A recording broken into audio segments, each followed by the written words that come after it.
Port Town Hall with Senate candidate Mark Lynch. This is a very important race because we're trying to get a swamp creature out of Washington, D.C. That swamp creature, of course, known as Lindsey Graham. Now, we're going to be talking about the importance of why we need to get Lindsey Graham out of Washington, D.C. here in a moment. But let's not ignore the big news of the day. President Trump traveling to the Middle East. He was in Egypt and Israel today, signing peace deals and getting hostages released. As of right now, there is peace in the region.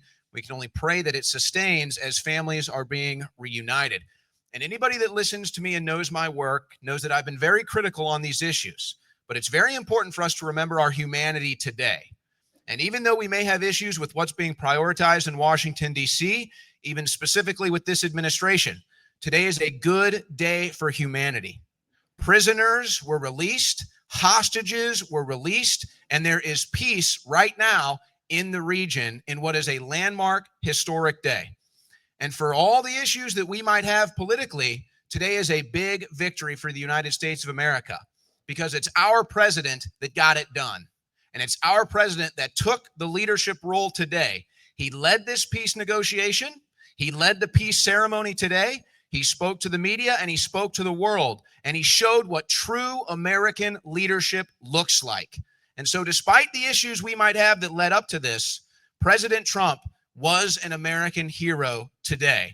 And so we must remember our humanity. Hostages were freed, families were reunited, and for right now, the bombing has stopped. So today is a proud day to be an American, and we can get back to the issues we may have on another day. But today, we celebrate peace and we celebrate families reunited. Now, having said that, we bring in our guest for the next 3 hours, and that is Senate candidate Mark Lynch, who's going to be running against Lindsey Graham. And Mark, first I want to introduce you to those that might not know, because Lindsey Graham is a popular name in American politics, not for good reason, by the way, not for good reason. He's a well-known name in the right-wing movement right now, but you are running against him, no doubt running against not only Lindsey Graham, but probably the swamp apparatus. It's a major journey for you. Tell people who you are and why you decided to embark on this journey. Yes, thank you, Owen. And I'd like to just put a prayer request out there to everybody in the world about the families that have dealt with death of loved ones and that happened when the Gaza invasion first began that didn't come home today. We've got to remember them too. But thank God we have a president that is America first and supports Israel and got these people out. Would it have been something if he'd been the president 2 years ago, right? We would have had a different story a lot sooner. But God bless President Trump and what he's done in that issue, and thank you for bringing that up today. Yeah, I'm Mark Lynch, and I'm running to take out a flimsy flopper traitor, and his name's Lindsey Graham. And how did I get into this? I'm a successful businessman. We have a family business that's in its 73rd year. I formed a buy-sell agreement with my father back in 1983, and I went to this university.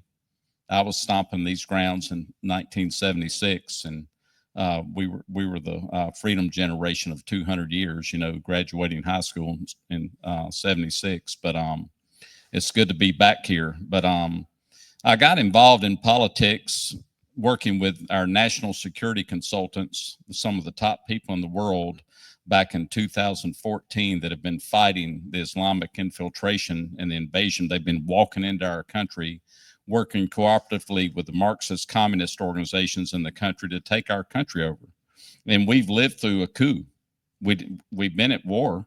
They didn't have AK-47s and tanks on the ground, but they've controlled the narrative. They've introduced hate crime bills, red flag laws. They're having, 15 children, and they're winning by sheer voting, and they're taking over certain areas of our country. And we noticed that in 2020, when Portland, Oregon, and Michigan and areas in our country were burning to the ground for 4 months all summer, nobody was stopping it.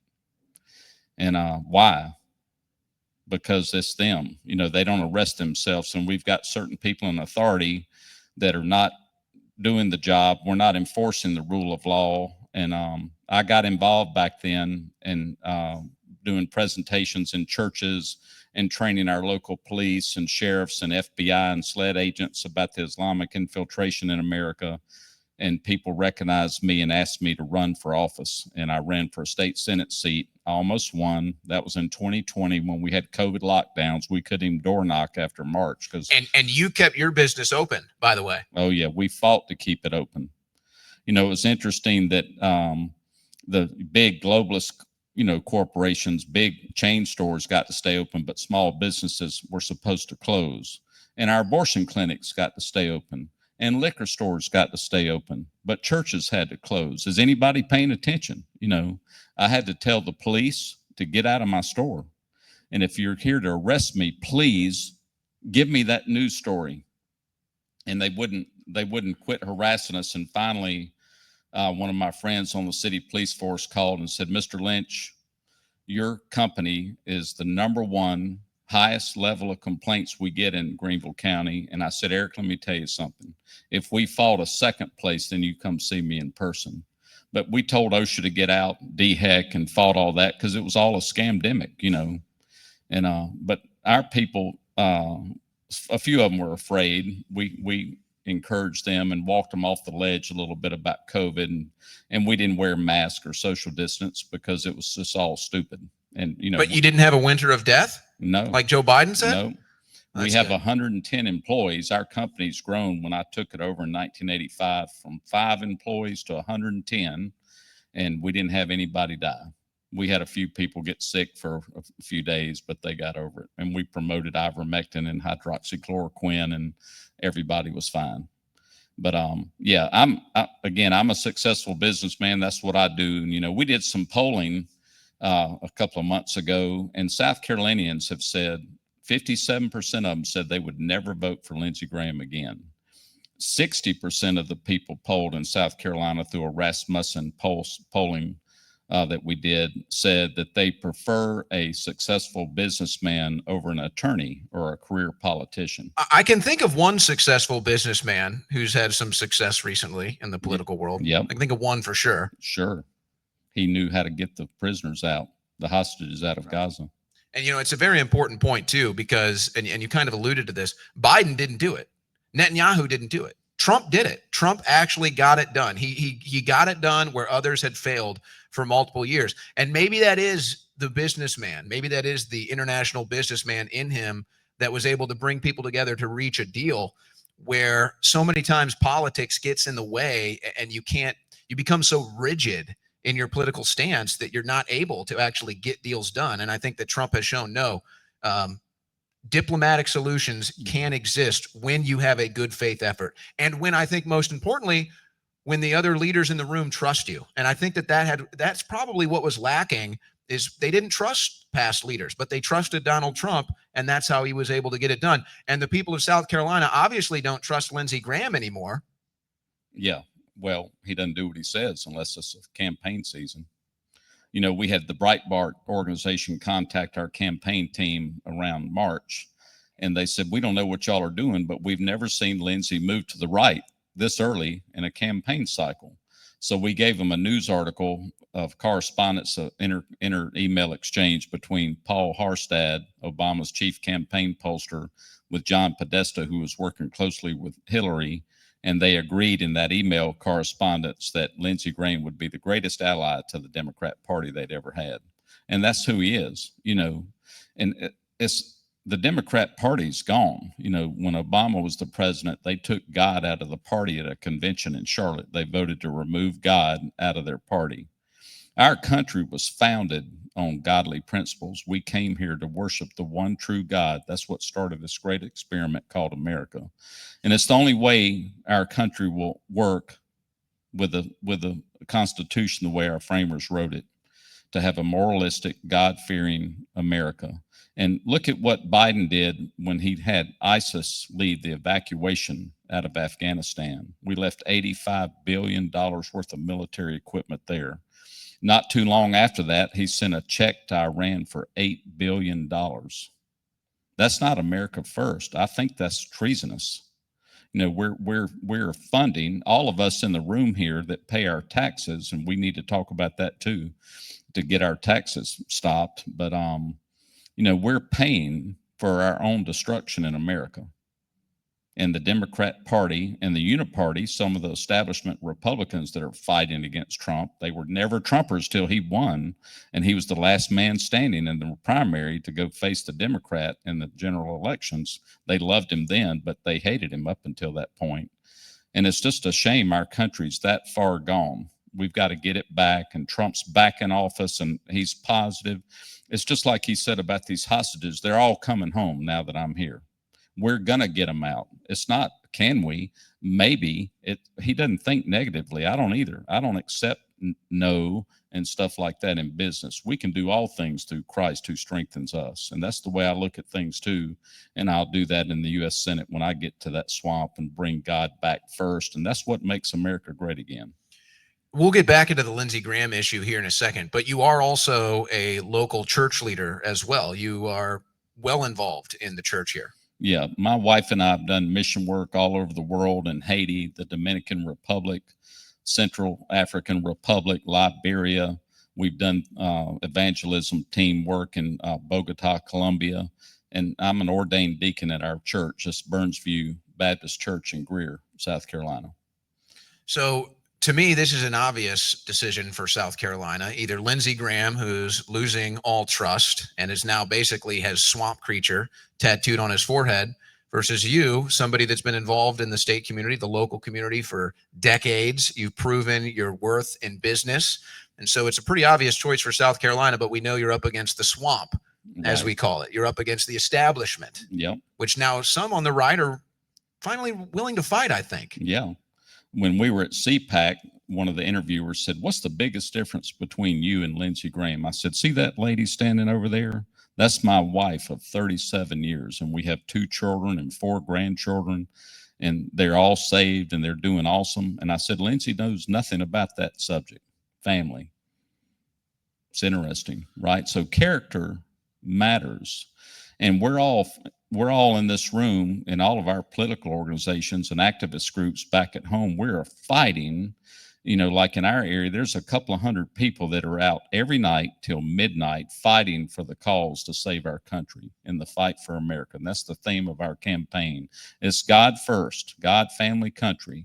But we got to fight, and we've got to get rid of the bad actors that are in Congress, in our state house, at the county, city level, and school boards, and get good people that are like us, that are true Americans, that love the Lord and love America. This is the greatest place there is because it's God-centered. And, Obama said we're no longer a Christian nation when he got in office. And I hate to tell you, but we are.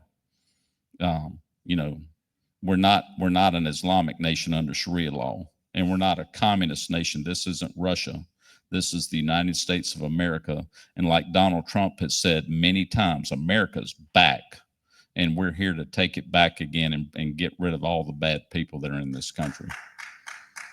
Well, not only have the Democrats decided to abandon God from their party platform, maybe even their personal lives, it seems as though they've completely abandoned common sense. It seems as though they've completely abandoned America, the values, the ideals. At this point, I think most Americans who have lived through, let's say, decades of political decisions, election cycles, many don't even recognize the modern Democrat Party. Certainly not the Democrat Party that you saw years ago when you were coming up in South Carolina. This is a whole different breed. Right. No, they're the enemies of our country. Today, in my opinion, you're either a patriot, you're an enemy, or you're a traitor. That's the 3 categories of people we have in our country. And, it's a shame, but we've got a lot of work to do, and people are starving for the truth.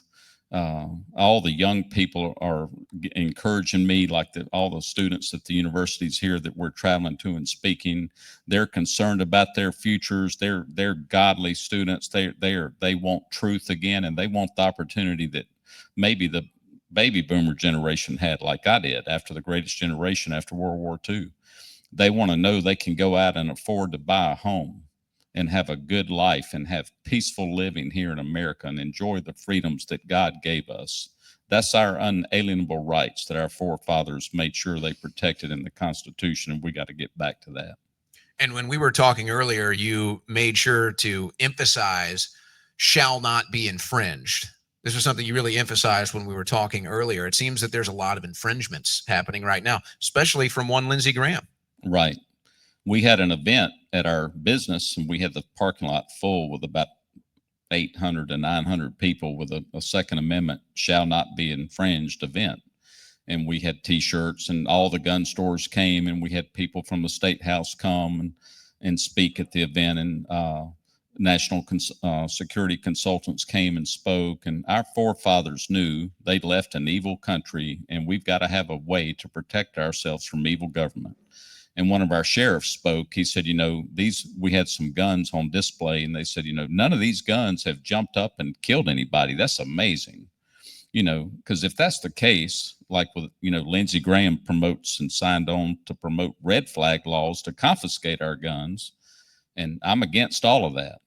And we have Second Amendment rights. Those are our God-given, unalienable rights. And we've had people in Columbia in our state house working for constitutional carry, which is a waste of taxpayers' money, in my opinion, because we've had constitutional carry. We've had the right to protect ourselves ever since we were born, and this nation became a nation, and it was ratified in 1791 with our Second Amendment. And anybody trying to get rid of that's crazy. We should outlaw soccer mom vans, because sometimes our enemies drive vans into crowds of people and kill them. Or spoons, because we can have a eating addiction and overeat and kill ourselves with in crazy eating habits, right? But people kill people, not guns. And the enemies, the bad people, are always going to have a way to get a gun. If not, they can get an axe or a shovel or a baseball bat or a soccer van, and go kill people. Another issue that we were talking about, and I think that when we look at the red flag laws, we kind of have to look at all of these different things that end up getting used against us, right? And you had mentioned the Patriot Act, and of course now we're dealing with members of Congress. They're complaining because they're getting spied on, but the American people are being spied on by our government for decades now when they signed the Patriot Act. And you were talking about how, hey, we have to be careful with this stuff. Eventually, it ends up getting used against us. You mentioned January 6th, obviously a big example, but talk about that same phenomenon with red flag laws. That's very easily something that when Democrats, if God forbid Democrats get back into power, they'll say it's a red flag if you vote Republican. They'll say it's a red flag if you're a conservative, and they'll make sure you can't be armed. I don't think Lindsey Graham is thinking about that. I'm not sure he can think that far ahead. I don't know. Who is he? Why is everything he's doing? Why does he have a 57% voting record lifetime constitutionally? That's an F, by the way. He's an F on the Liberty score. Right. A 43% lifetime score on conservative review. But he says he's a conservative candidate. He's not. His record proves it. The red flag laws are where our enemy can set us up, and we can have an angry neighbor, and we can get concerned about that, and we can call our local sheriff or police department and say, hey, I'm worried about this guy or our neighbor across the street that's a liberal Democrat or whatever, and I call them enemies, traitors to the country. They can call the police up, and they'll come by with that phone call and confiscate your firearm from you. And so our enemies is called civilization jihad in the Quran. They'll take their enemies down by their own hands. And that's what we've seen happen. The Patriot Act, we saw our elections stolen in 2020. Everybody's called common sense, like Trump's talking about again. When you go to a Trump rally and there's 30,000 people, and you go to a Biden event and there's 12 people 6 foot apart, social distanced, we all know who really won. Half of those 12 were bussed in too. Right. On a short bus. Paid to bust in, yeah, and given some bricks to help bust up the city before they leave. And we're paying for that too. But anyway, J6 happened. We all went to express our First Amendment rights, freedom of speech, to protest the election with a peaceful protest. And Trump did not lead an insurrection. There's never anything anybody can show us where Trump even hinted at that. He said, go and have a class act and be peaceful and go express your grievances. and they set us up, and it was a sting operation. We saw the videos where they moved the railing out of the way and said, "You want to come on in?" And then they got everybody's IP addresses off their phones and contacted them. If they admitted they went in, it became a felony charge, up to 20 years of imprisonment. And I met Enrique of the Proud Boys and the head of the Oath Keepers at Ron Paul's 90th birthday celebration. And those guys need retribution, because Biden called all the MAGA supporters terrorists. The Patriot Act was used against them, and we were concerned about that when Bush instilled that act and passed that law, and our country flip-flopped, and we were the enemies of our own country that we all grew up in, because we're singing Amazing Grace and waving a flag at our house, we the people own, in D.C. And I wish that this was more of a priority right now, and maybe with some of these peace deals closing today, maybe we can get back to that, because I do think it's very important for, as you said, retribution. And that might be a word that people try to shy away from. So we'll call it justice, but it's justice is what it is. And now Trump has came out and he said, and I happen to know because I was involved in the litigation, they used to tell people when they were going through discovery in these cases, and the defendants would request information from the federal government, and they would say, well, how many informants did you have on the ground? And they would play all of these different word games. Oh, well, we didn't have any informants. Well, did you have any plainclothes confidants? Did you have any assets? And they would always try to play these games.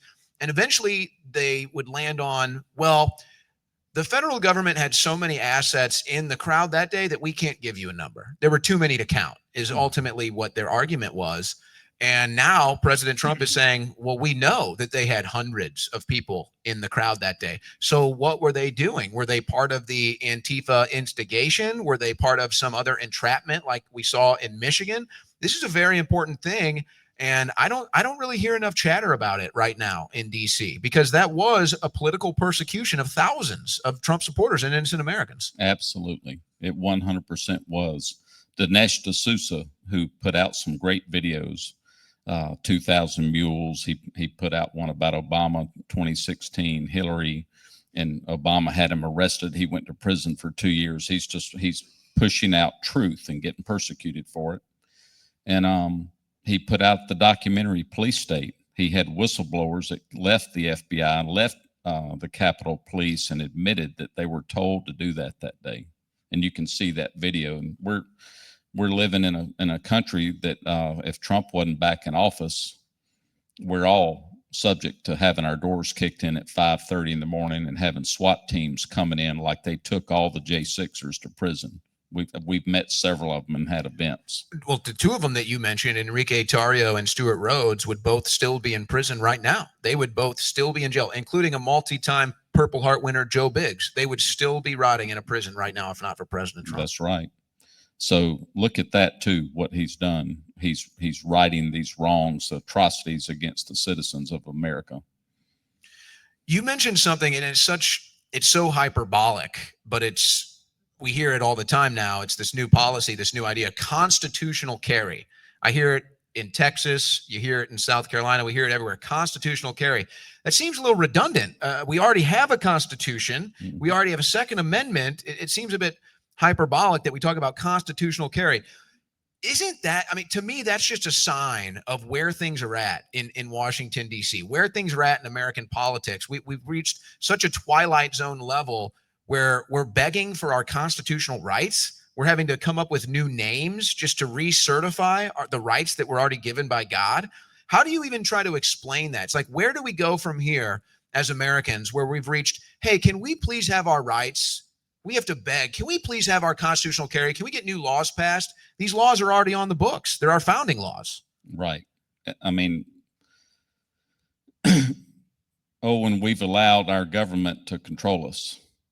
And I love what Pastor Matthew Trewhella says in his book, The Doctrines of the Lesser Magistrates, that when our laws don't match God's laws, it's our obligation and our duty for the church and for the people to stand up and resist at whatever level we have to. We cannot be controlled by our own government. Our government's gotten way too big. They've stepped over constitutional boundaries. They've created more powers that they've never had when they had 18 enumerated powers. We've got all these unconstitutional agencies that are operating in the country that we need to shut down. Experts tell us that 80% of our budget would return immediately if we shut those agencies down that are outside of enumerated powers to create those agencies. And so, like red flag laws or constitutional carry, I think the evil people inside of our government, the traitors or enemies of our country, created constitutional carry because they added a lot of additional laws inside of those, even here in our state, that gives them more control and more background searches and invasion of privacy against other amendments in the Constitution, and they gained a little more control under the guise of, we're going to let you have constitutional carry. And so we stepped down in our privacy and in our rights to have arms even further down than we were before they passed it. It's a bad bill. Well, and aside from just getting wonky about the policy, imagine how disillusioned somebody is that thinks sticking a sign in a doorway is going to stop somebody from going in there with a gun. This is really where the Democrats are at. They really think if they write something down on paper or they stick a sign in a doorway, that's going to stop a madman. It hasn't been proven to stop one. And it just shows this is what we're up against right now. We're up against a party that is just, they're lost in a world that doesn't exist, right, is how I like to say it. Pregnant men, transgender children. The Democrats are lost in a world that doesn't exist right now. Yeah. Well, it's craziness. It's evil. It's all spiritual warfare. A gun on a door that says no concealed weapons allowed is an advertisement to an evil person that says, this will be easy for you. You can come in here. It's a free kill zone. We all remember that Batman movie that happened. That guy knew that. Movie theaters have the no concealed carry stickers on the front of the doors. And he set up a kill zone in the way he directed his people to come towards the exit, and that's where he was murdering all those people. When I took my concealed carry class, which is crazy, we have to have that, but I did it just to, I want to get along with the police if I get pulled over, and they like me or any of us that have that because there's been a background check. But so I played the game, and my police officer that led that class at our store for some employees said, let me tell you something. I'm a police officer and I'm still active, and I'm telling you this. Take your gun into every bar, every church, every movie theater, everywhere they have those stickers on those doors, because I'd rather be at your trial than at your funeral, because the bad guys are going to carry their guns in there, and nobody has the right to tell you you can't bring a gun into that.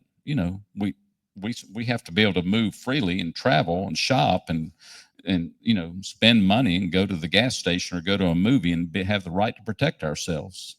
That's one thing I'll look into in the United States Senate, where we'll abolish those no concealed carry stickers on all these windows. You can't do that. You can't limit my protection areas in my world that I travel in.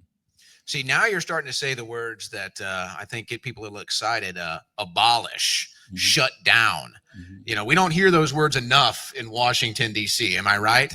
So do you think there's enough momentum? Because I think it starts with we the people. I really do believe it starts with we the people. The problem is once our representatives get elected, they kind of seem to abandon us, right? They'll talk a big game and then they get in and they kind of abandon the things that they stood for. Do you think there'll ever be a true desire to shrink the size of government? Do you think that there'll ever be a true initiation to abolish these things or even shut down some of these agencies? Do you think that's something, because it's not going to come from the left. I think that that's been proven clear now. It's not going to come from the left. They want to expand it. Do you think the right wing or the Republican Party at large will ever embrace the concept of small government? The right wing today, Owen, is that the uniparty? I mean, we have 3 or 4 people in the U.S. Senate today that vote the correct way. If I get in, I'll do that. I promise you I won't compromise. I'll hold the line. That's why people have asked me to run again for a seat, because people in our communities that know me as a leader in the community, in the church, and growing a business, They know that I'll hold the line. And so we've got to have true conservative Republicans that will hold the line and not compromise and not take a paycheck and sell out, sell their soul to the devil, and focus on themselves like Lindsey Graham has.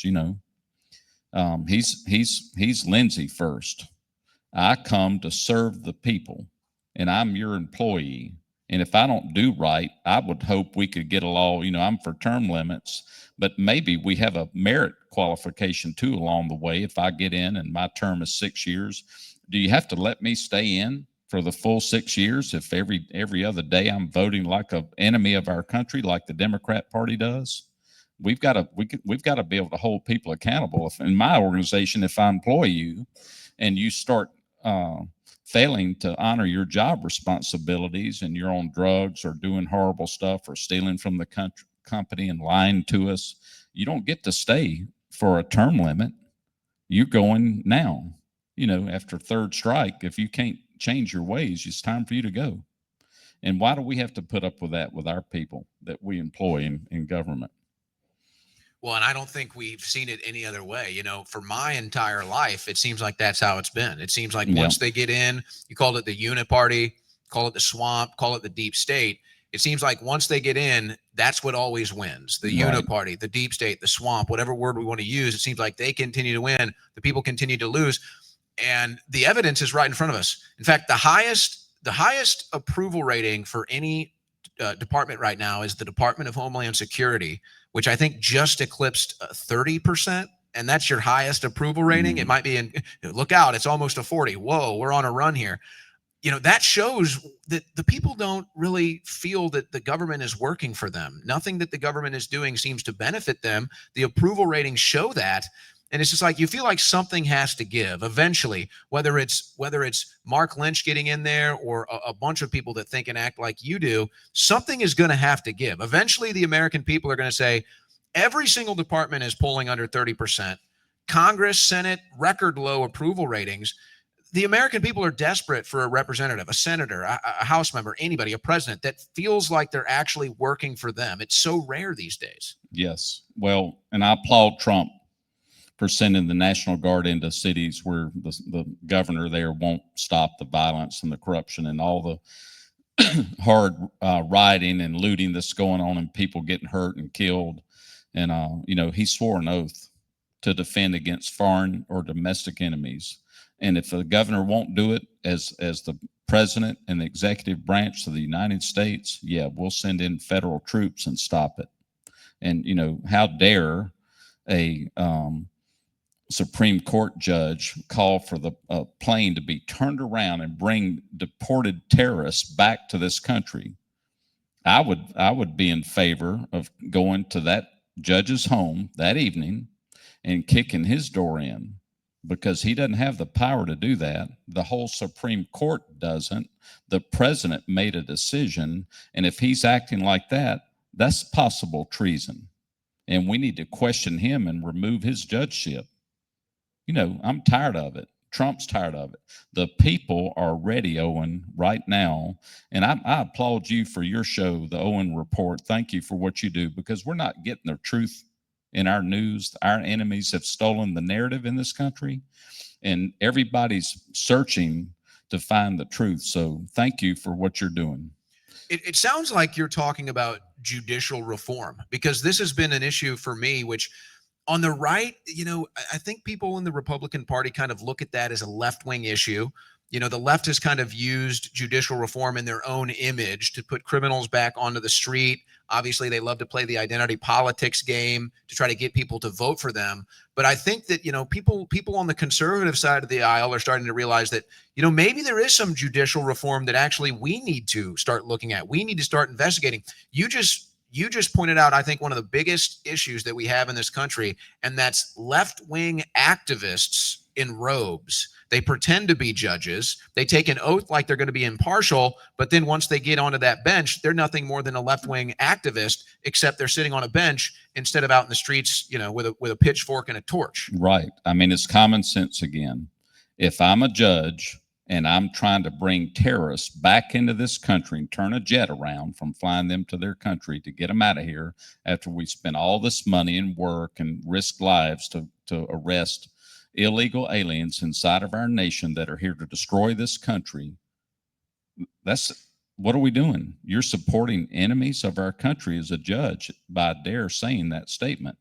And, Trump doesn't play with that, and I won't either. In our state of South Carolina, we're looking at all of that right now because senators have the ability to appoint judges, and most of them are lawyers. And when I ran for state senate in 2020, we went to one of his appointments and they kicked all the people out of the room in Spartanburg because they said, we now got to work on some internal things. And the state senator was going to appoint one of his attorneys to be a judge in Spartanburg County. And will he ever lose a case with one of his employees as a judge that he appoints? We just had a girl, Logan Federico, murdered, and a judge was appointed after he had a bad record of being too lenient and releasing prisoners back out too early. And we had a felon convict that was released out. He had 39 arrests, 25 were felony charges.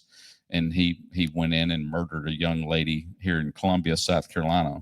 This is all in the news. And so we've got to have major judicial reform because the judges we're picking, they're making bad mistakes, and it's a good old boy thing, and there's money involved, and these people are selling out. The love of money is the root of all evil, and I've never seen that so true in the last 10 years here in our country.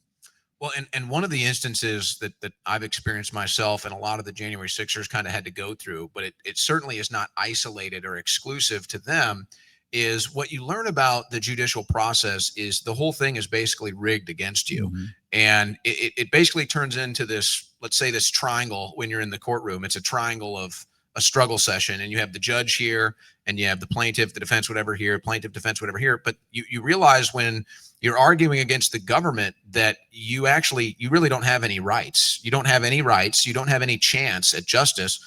The feds have already decided they're going to get their conviction rate. That's all they care about is the conviction rate. They don't justice. They might not even be able to spell it. Conviction, they'll tell you all about their conviction rates so that they can get work their way up the ladder.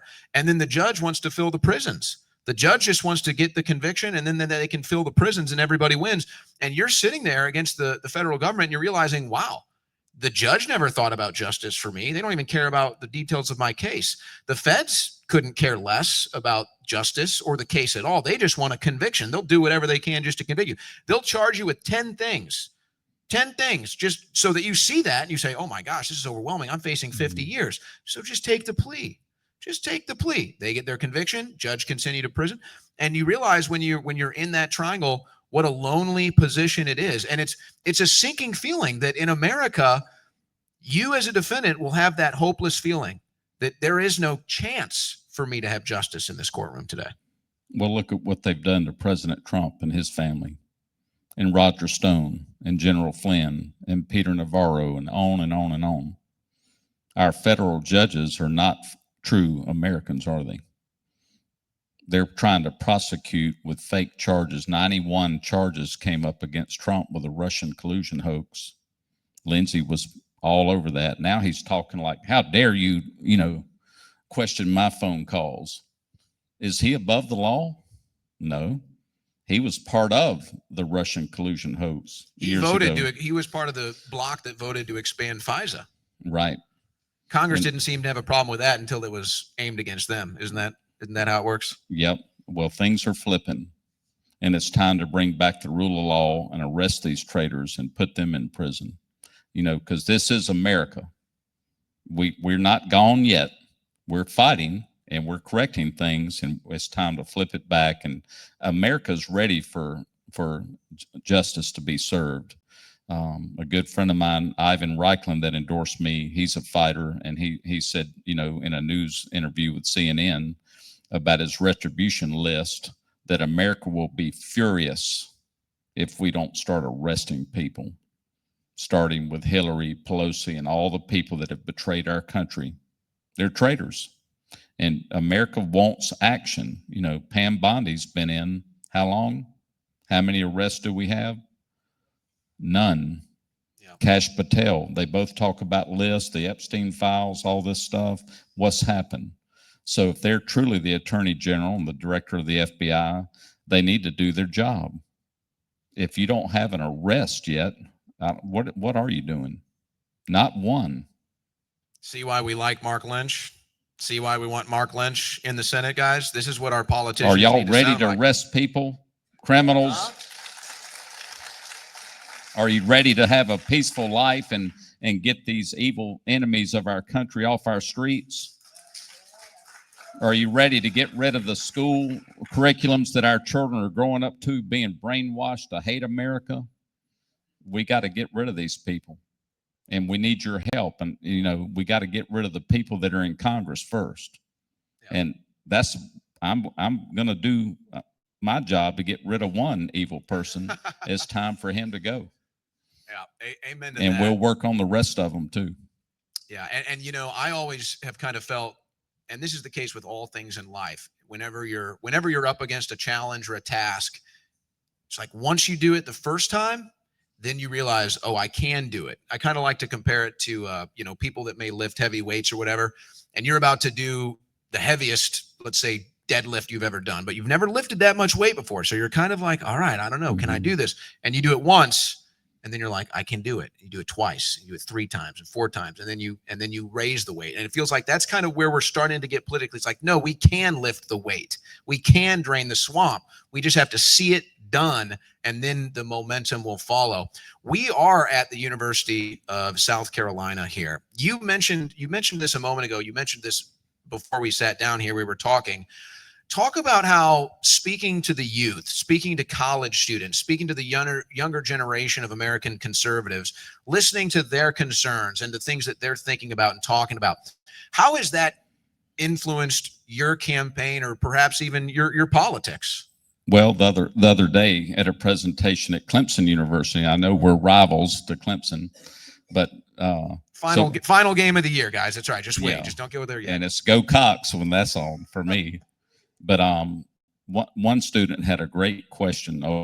When he said, "So I know you're America first, and it's about securing our borders, and I know your stance on immigration." And he said, "I want to." And to this great country, but we have created a major problem by allowing Biden and all the different administrations that kept the borders open.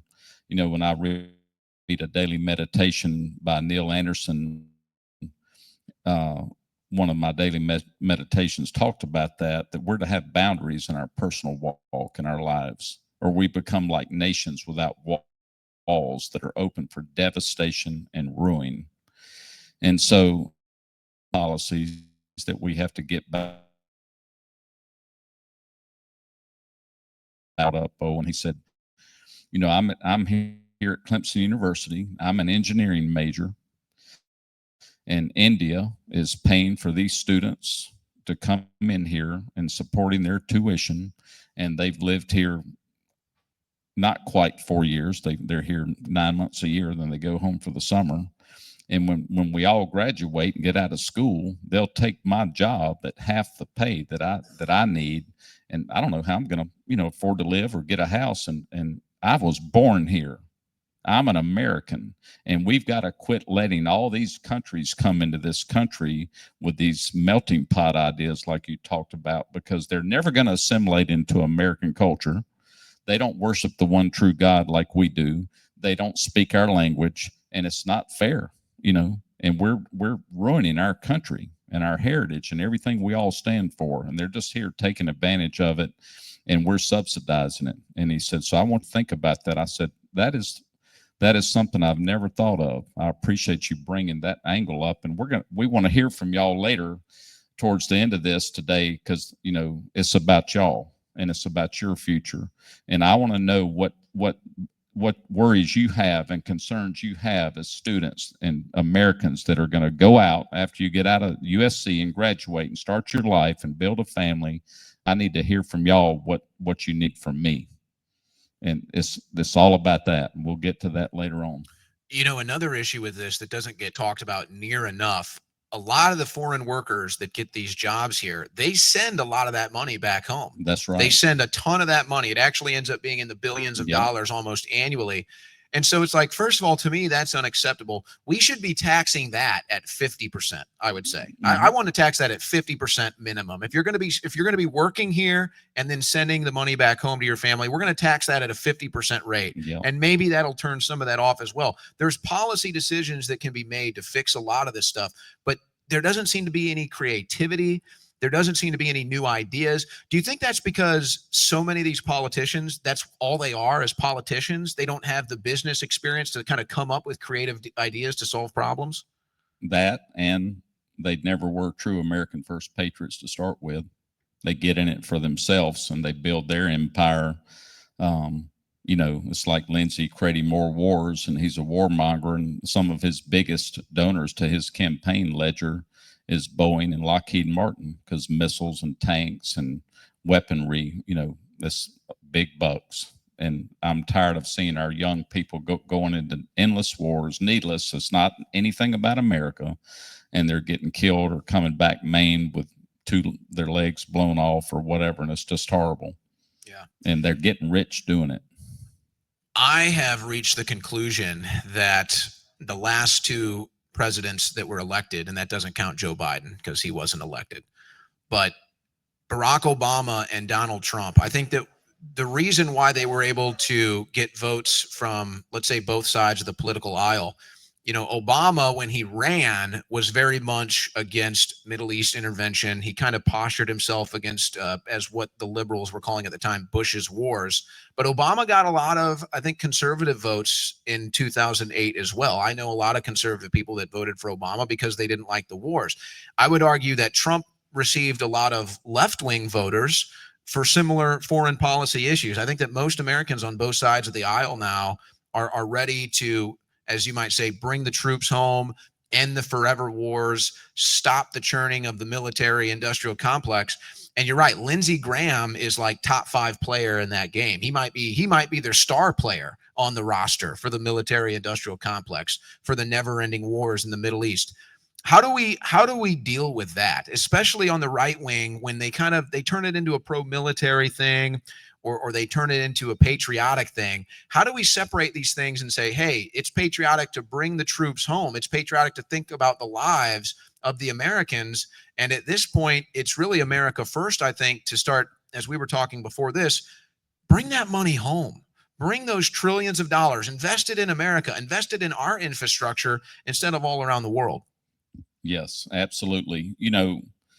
Lindsey was over there in the Ukraine dealing with Putin. Finally, Trump brought it out after a couple of months and said, you need to watch your mouth over there, because, President Trump was negotiating peace between Putin and Zelensky, and Lindsey's promoting war. We haven't won a war since World War II. Every decision we've made to go to war has been unconstitutional.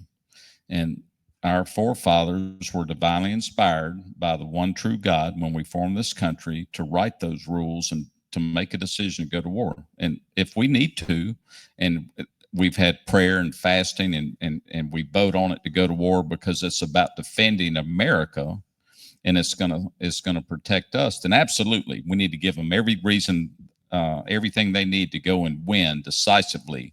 And I'm so glad Pete Hegseth is back and running that and making the new standards come back again, so that we have a fierce military that can't be dealt with. We need to contain that and keep those rules of who can be a warrior and who can't. And we don't need rules of engagement. Hey, they've shot 2 of us. Can we shoot back yet? All that was during Obama's time.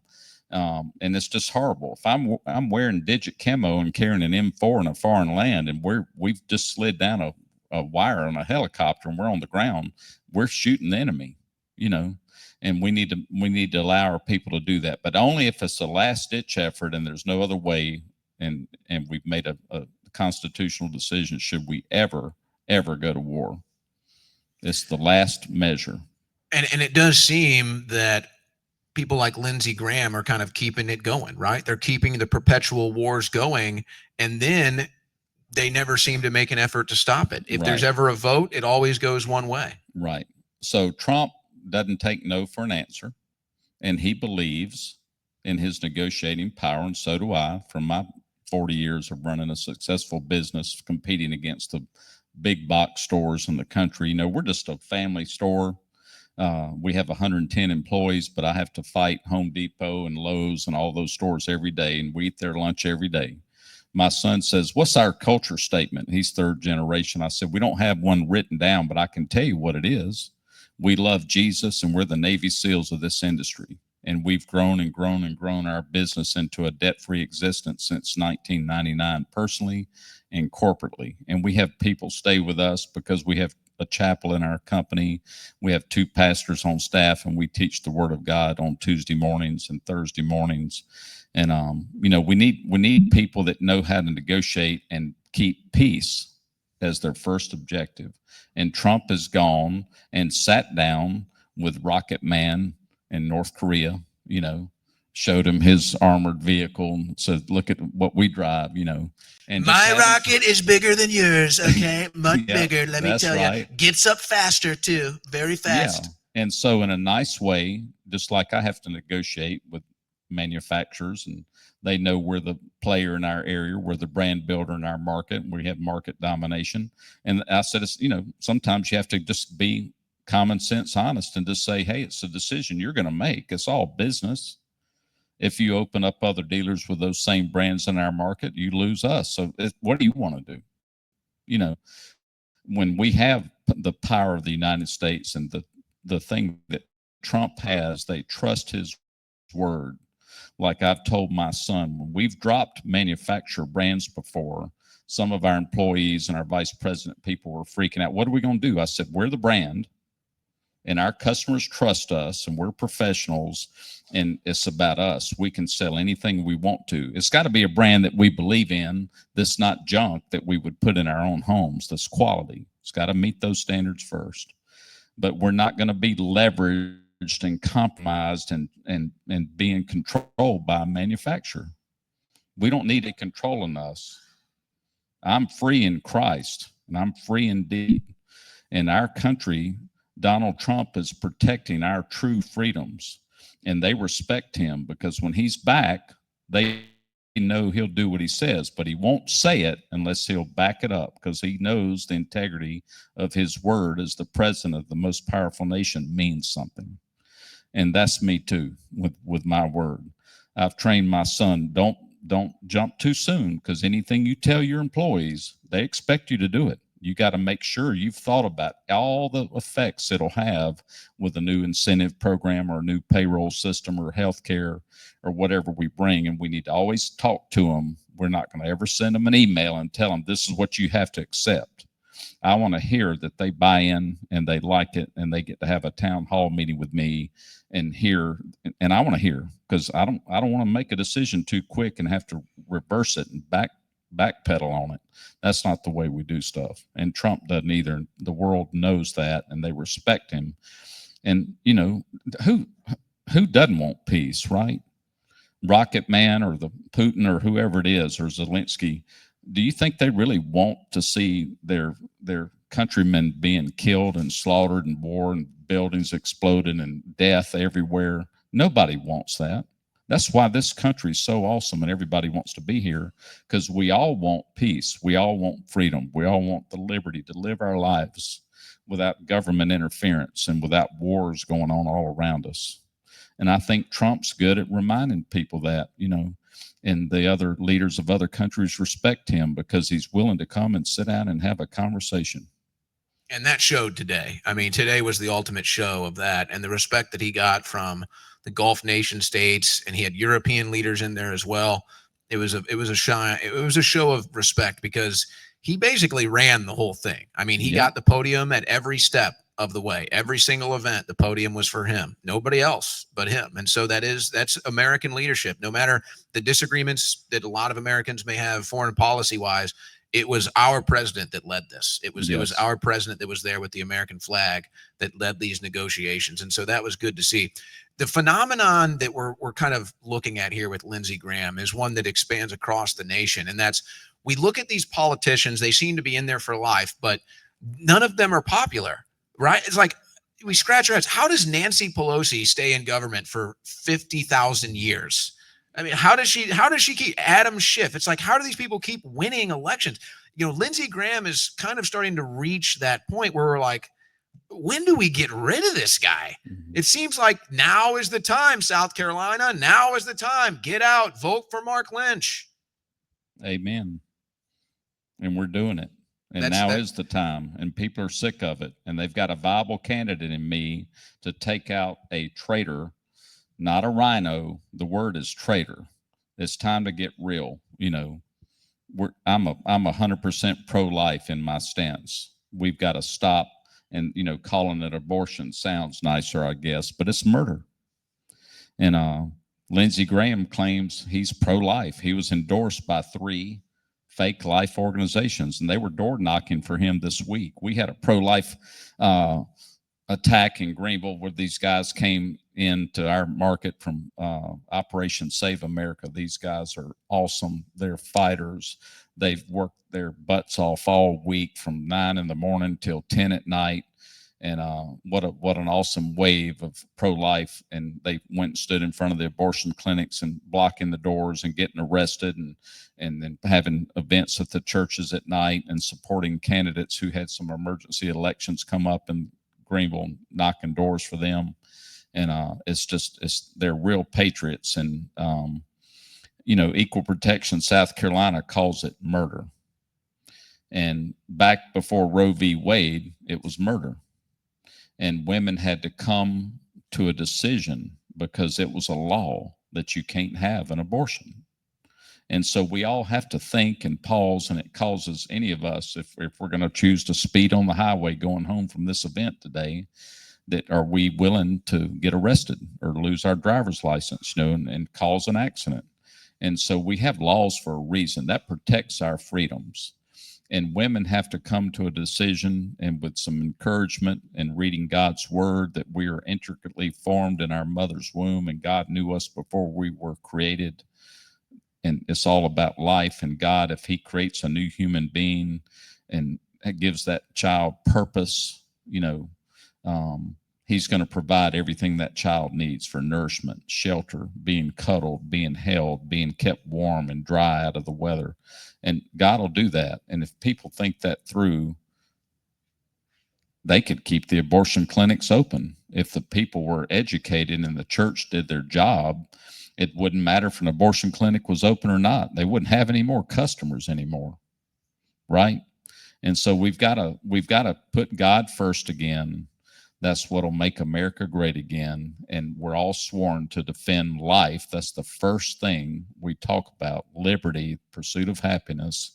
We cannot kill our own. We've killed up to 64 million of our own citizens in this country that deserve equal protection. And we don't have the right to murder them in the womb because it's an inconvenience. That is a shocking number. Ray Comfort, that puts out the 180 movies, a 30-minute documentary. I would ask anybody to take 30 minutes out of your life and watch that. You'll have more ammunition to talk about this subject, because as he walks people from "this is my body, I can do whatever I want," to 180 degrees the other direction. I would never do that again. He asked them, Owen, through the interviews, and just lets them answer their own questions. It's okay to murder another human being when? No comment. Never. That was my best interpretation of a liberal man, by the way. Yeah. Well, the answer is never. It's not okay. You know, if it's a self-defense thing, war, somebody's attacking us in our own personal homes tonight or something, yeah, that's killing somebody, where we have to resist evil and stop an attack in a defense situation. But innocent babies in the womb don't get that. We have to help that. Well, we may expand on that here in a moment, but one of the leading voices in the pro-life push was Charlie Kirk. And, Charlie was actually just here at this campus not too long ago. And we also have a musician here, Jordan Page, who I invite to come up to the stage wherever Jordan is. Yeah, come on up here. I think you might need to get your guitar. I don't know. Maybe just an idea, too. We're going to have Jordan because now Jordan has been touring with Ron Paul for a long time. He's been performing at Republican events for a long time. And since Charlie was recently here, and obviously we all know what happened there, Jordan decided he was going to write a song in Charlie's memory, and he's going to perform that song for us here today. Are you going to be performing right there, guys? Do we have a camera on him right there? Is that good? Yeah. Yeah, so we'll go ahead. Yeah, if you want to step down for a second, go get yourself a water or something. We'll let Jordan come on up here, Jordan. Yep, come on. Yeah, Jordan. come on up. Mark Lynch will be right back here in a minute. Again, South Carolina, come on, let's go. Let's get Lindsey Graham out of there. We're all begging you, the entire country begging you right now. So, Jordan, why don't you just tell the audience about yourself a little bit, about what inspired this song, and then let her rip. Okay. All right. Thanks, Owen. Test 1, 2, 3.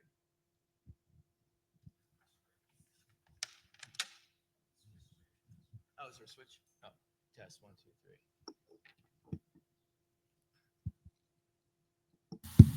3. There we go. There we go. Thanks so much. Thanks, Owen.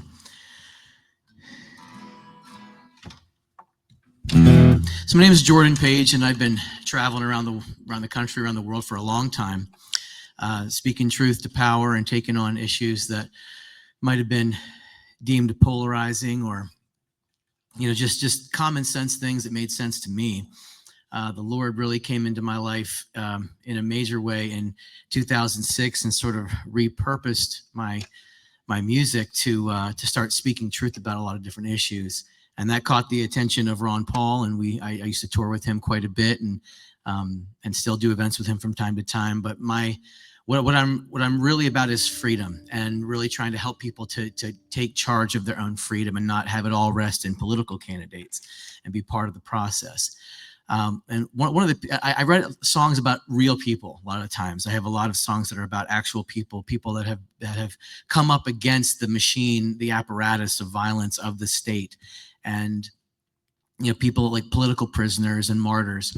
And I can't think of a more potent example than the recent murder of Charlie Kirk. And I've been following Charlie for many, many years, and so really since he first began speaking on colleges. And his death affected me in a very, very deep way. My children, my wife, and we were just heartbroken about it. And I knew as soon as I saw what happened to him, when I saw the graphic video, I knew there was a song in there that needed to be sung. And so this is actually the debut. I've never played this really for anybody except my my family. So you guys are the first to hear it.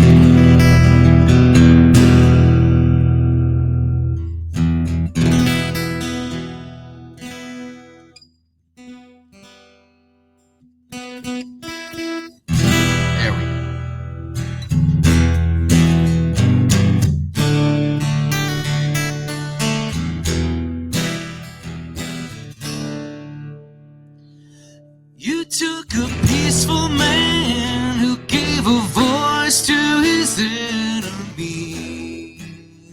Ooh. And you silenced him for the whole wide world to see. And we saw you mock, and we heard you laugh. This is God dividing the wheat from the chaff. He's separating the goats from the lambs. They got hate in their eyes, they got blood on their hands. This is the turning point, this is the shot heard round the world. This is the altar call. Stand beside me, great and small. They can't kill us all. This one's for Charlie. You took a righteous man away from his family. And you could not understand, like a slave who hates the free. You can't let it be. And you celebrated his blood on the stage in a moment marking the dawn of an age. Can you hear the prayers of the millions who cried in the darkest hour on the day that he died? This is the turning point. This is the shot heard round the world. This is the altar call. Stand beside me, great and small. They can't kill us all. This one's for Charlie.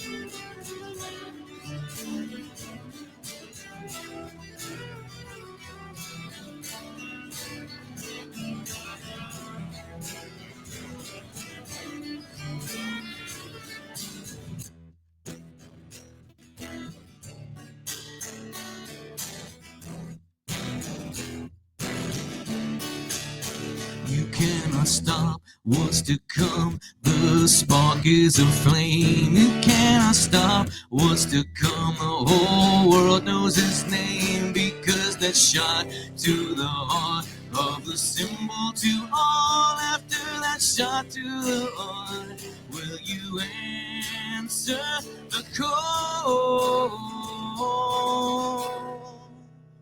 This is the turning point. The shot heard round the world. This is the altar call. Stand beside me, great and small. They can't kill us all. This was my turning point. This was the shot heard round the world. This is the altar call. Stand beside me, great and small. They can't kill us all. Has anybody reached the turning point? This was the shot heard around the world. This is your wake-up call. Stand together, one and all. This evil will fall. This one's for Charlie.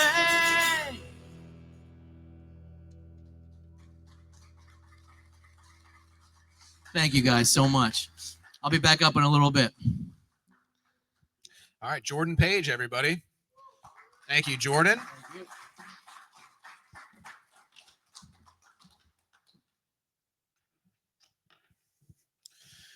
All right, we're going to get Mark back up here now. We're going to expand our conversation a little bit, but we were talking in the hallway about an important issue we addressed earlier, and that is our Second Amendment rights. We also kind of talked about maybe some issues with old Pam Bondi here, and it looks like these two things might have reached a intersection. Mark, it looks like Pam is taking things a little personal right now with some gun rights advocates groups, and we're not really hearing too much about that.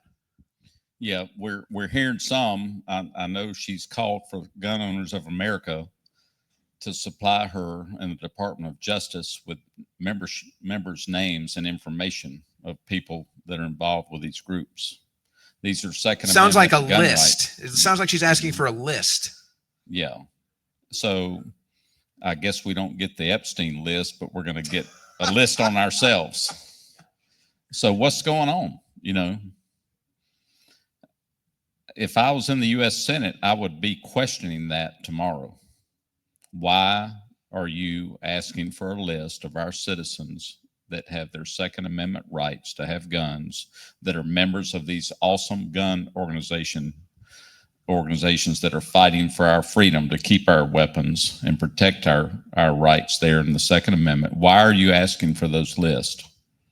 You know, it's time to get her on the stage with a microphone in the Senate hearings and ask her, what are you doing? You know? Well, they actually had the opportunity to do that this week. Nobody brought that up. Yep. Nobody brought that up. And it's funny you bring up the Senate, the government shutdown is kind of a fake shutdown, but the government shutdown, the political football of the government shutdown that they love to talk about. The Senate just dodged town too. They were still in session and they had some hearings and some business to attend to. But they took Mike Johnson's lead and decided, you know what, we're going to go on a second summer vacation here. They all got out of Dodge as quickly as possible. Yeah, you didn't really hear anything from your South Carolina senators. You didn't hear anything from Lindsey Graham on that. I think he was ready to get out of town. I think he got on the first flight out of town. I haven't seen anything from him. Well, he's had interviews by Fox News because TV he's time. mad that he's being questioned about his phone calls with the Russian collusion hoax. And, we all know the story about that. Yeah. And again, these are people that were relatively silent when these allegations were first coming out. They were not just silent. They were the opposite. They were loud, and they voted to expand the FISA surveillance state. That was voted in Congress. And now all of a sudden, now that their names are on the list, now that they're being questioned, now that they're getting spied on, now they have a problem. And I think a lot of Americans see that and they say, this is exactly what we're talking about. They'll vote for the government to spy on us, but then when they find out it's spying on them, all of a sudden they throw their hands in the air and they're throwing a fit. Right. They're above the law, I guess, right? They have the best health insurance programs there are. We have to deal with Obamacare and everything's out of control. They can't be investigated. They're not above the law. Our people, us in this room, this is our country, and our employees that think they're above the law need to be further prosecuted, further investigated. We got to get to the bottom of it. And America's ready for truth. We're all tired of it. You bring up a name that is having a bit of a falling out, I think, right now with Trump's voter base. If it's popular to bash anybody in the administration, it's popular to bash Pam Bondi. I've not been shy about that. And so when you look at her body of work for the first couple months here, we obviously need more, but do you feel like anything is going in the right direction from the Attorney General? Do you feel like there's any pressure being put on her, whether it's the Epstein list or, a couple months ago when these riots started back up and you had these leftist groups going after the ICE agents? This really started a couple months ago, and Pam Bondi came out and she said, we're going to find out who's doing it. We're going to find out the funders. We're going to get down to the bottom of it. Well, she just said the exact same thing last week, and nothing has been done. How do we raise the pressure, or how do we finally get members of this administration or the next or Congress? How do we get them to do what they say they're going to do, or what the American people want them to do? Yeah. Well, again, it's about getting the right people in, but I'm so thankful Tom Homan's in that position because he doesn't need her help. He understands how to run ICE and get these terrorists out of this country. And he stands up to all the jokes and the unpopular stuff or the attacks or whatever. But I'm sure he's positioned like we are, where he's tired of Pam Bondi's games. He's a fighter. He holds to the truth. He won't be compromised. And it takes a tough guy like that to do this job. And Pam has shown, especially asking for the list of registered gun owners with gun organizations fighting for our Second Amendment rights, she's showing her colors of who she is. So I'm very concerned about her, and she's producing nothing. Yeah, and more importantly, Lindsey Graham, who you're going to be running against here, he has supported red flag laws. He has flip-flopped on this issue. And to me, flip-flopping, we'll just isolate this one issue right now. Flip-flopping on the Second Amendment no tolerance. There should be zero tolerance from Republicans, the Republican voting base. Zero tolerance for somebody that flirts with the idea of red flag laws.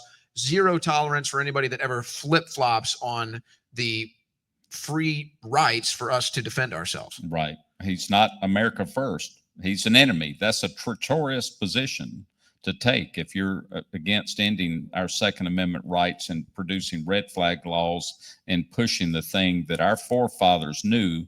This has the strongest wording of any amendment in it, and it's a duty and an obligation for the United States citizens to protect their Second Amendment rights. If we lose that, if we can no longer stay armed and have a militia and be well trained to protect ourselves against an evil government, folks, it's over. Goodbye. You know, every country, when you look at the genocide charts history in the world, when the government sold their citizens into turning their guns in, we'll buy your guns from you, even bring them by here.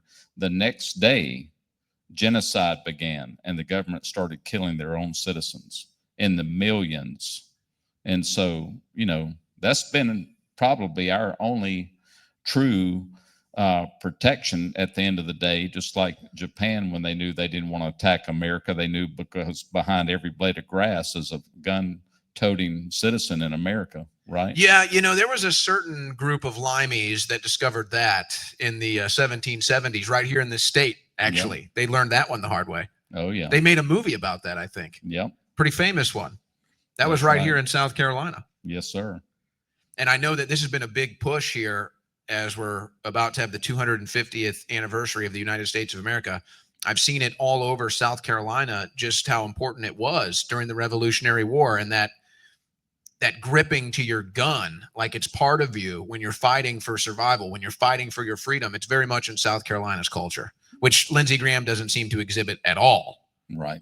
Yeah, he's the complete opposite. It seems like if somebody handed him a gun, his knees might start knocking. Yeah. You know, his knee, he might get rubber knees. Yeah. Fall. I mean, he start crying too. I don't know. Yeah. I'm not so sure what would happen should we see that. But I want to bring something up that I think is very important. And Mark didn't want to bring this up, but I do now, and I think it's very important.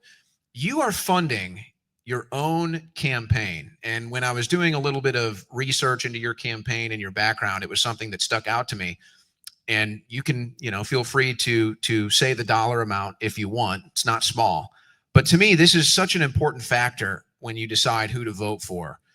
You are funding your own campaign. You've basically put your entire retirement on the line to run this race. Talk about that. I don't know about the entire amount, but my wife and I prayed about it, and we know that Lindsey Graham has a lot of money coming in from the industrial military complex and other horrible organizations supporting him because he's making trillions of dollars in a corrupt way for many, many agencies and people that are involved with his leadership.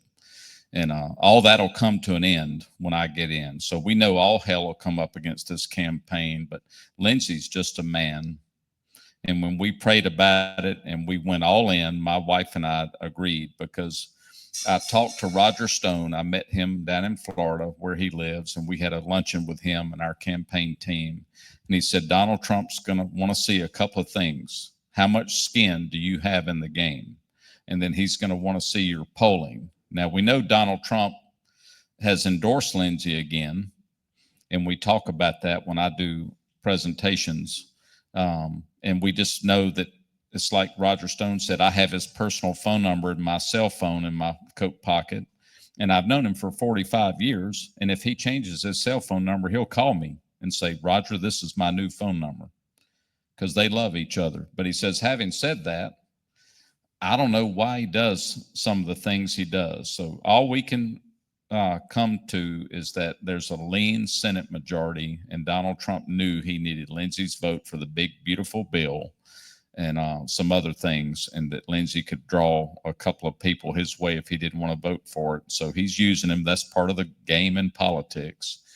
But we know that Lindsey had over $100 million in his last election. We saw on his ledger when he ran against the Democrat. Not Jamie his Harrison. money. No, No.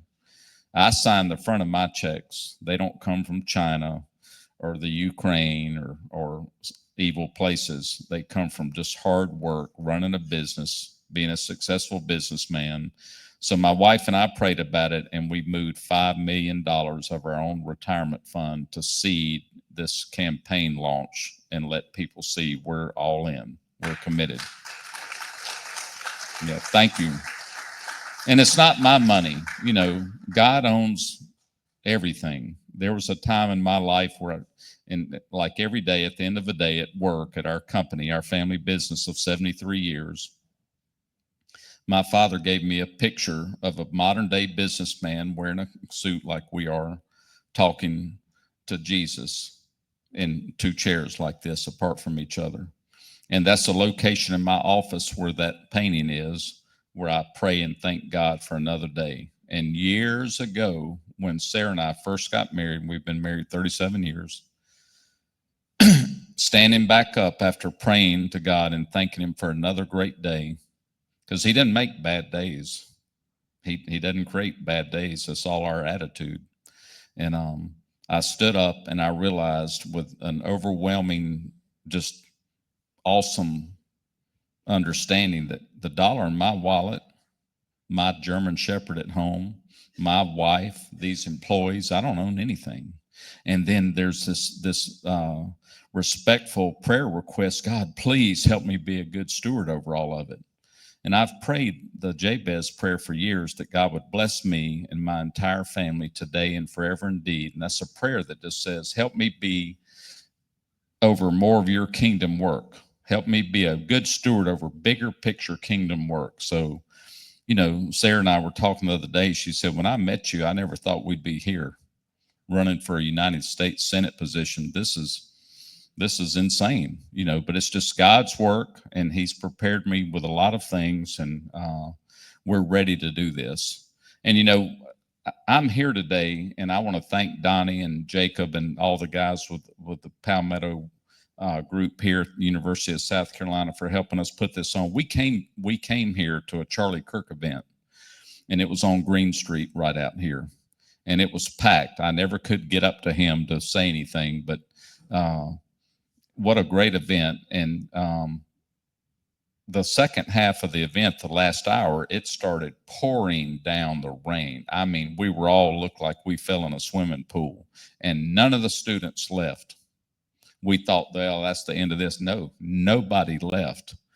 And it became a pro-life conversation the second hour of the event. And one of the students came up and he got to the mic. You know how Charlie had an open mic for him, like we're going to have in a second. And he said, Charlie, I'm so thankful that my mother's attempt to murder me didn't work, because I'm here and I have life and I can fulfill my purpose God created me for. And I'm telling you, that ignited a whole nother level of conversation about pro-life, and it gave us chills and just encouragement about these young people. They're ready for truth. They're ready for real life. They're ready for real leadership in this state.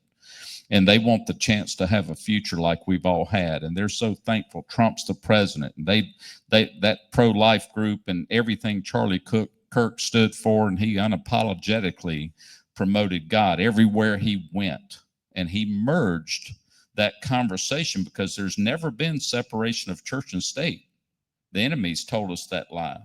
And Charlie helped unravel that and get everybody to understand we're supposed to run the state, not the opposite. It's the church's obligation to stand and resist evil at whatever level it needs to. And we've got to get back to that, and we are.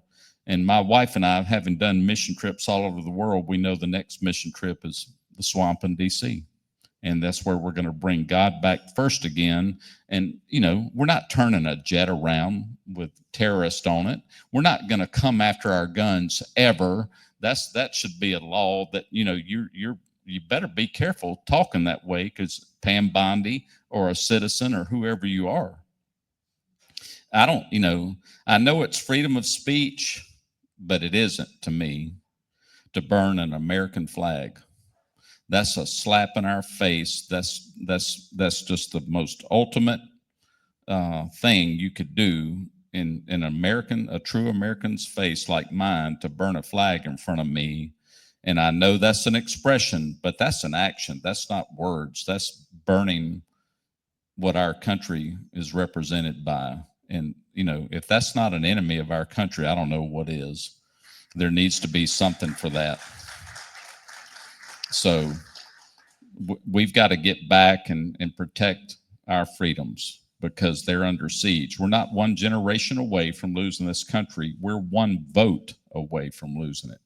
And there's 20 new things coming at us at the state level and at the national level every day. But we got to get back on the offensive and enforce the rule of law and start showing people the game's over. We're taking our country back. It does seem the stakes get higher with every election cycle. I think that is a true phenomenon.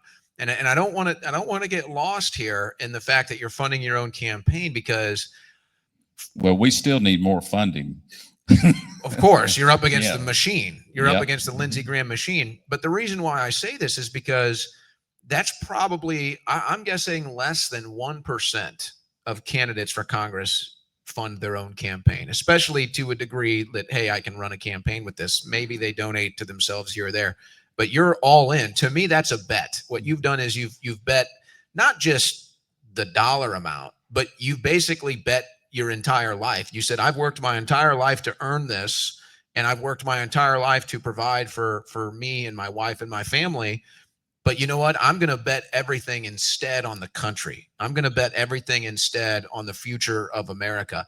Is that how you think of it? Is that how you analyze it? Because to me, that's how I see it. I see a man who's willing to bet on America with everything, with his own skin.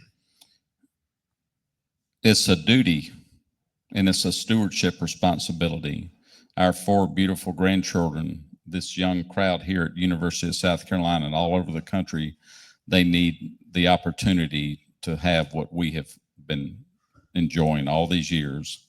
God has blessed me. And again, he's the owner. It takes an act of faith to stroke a big check for a church, right? Or send money to Africa to get Bibles into a certain area of the world where they've never heard the gospel of Jesus. And it becomes a faith issue.